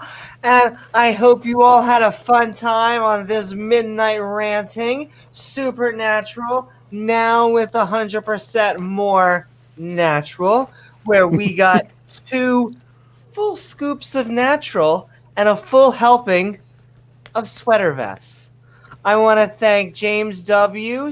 and Sam Alvarado, as well as our other guest hosts, Peter, Will Stewart, Nicholas Lamar, Donald Kronos, and Zoe, along with all the lovely people in chat who make this stream so much fun, and our mods who make everything awesome. Don't forget to like in there, Smoky Bedhair. Who else was in there? Woody. Woody came over. Titan Uranus. He's awesome. I used to name everybody, but then it was such a long list. But I love it. At the end, Agnostic Pig and Mom. Oh yeah, she was in here. Yeah, she's good. Nate Dogg, all the people out there who Serial. I saw you going back and forth. I still heart all you guys, and don't forget to like and subscribe and hit that all button icon so you can be part of our live streams, or come join us at our Discord for some memeing fun. The word I kind of flopped at the beginning. Finally, if you'd like to help make more awesome content or to support the channel, feel free to check out our Patreon at patreon.com/Amy Newman. I'm Amy Newman. I'll see you all on the next episode of Skeptic Ball Z. Praise God. Amen. Bye. Amen.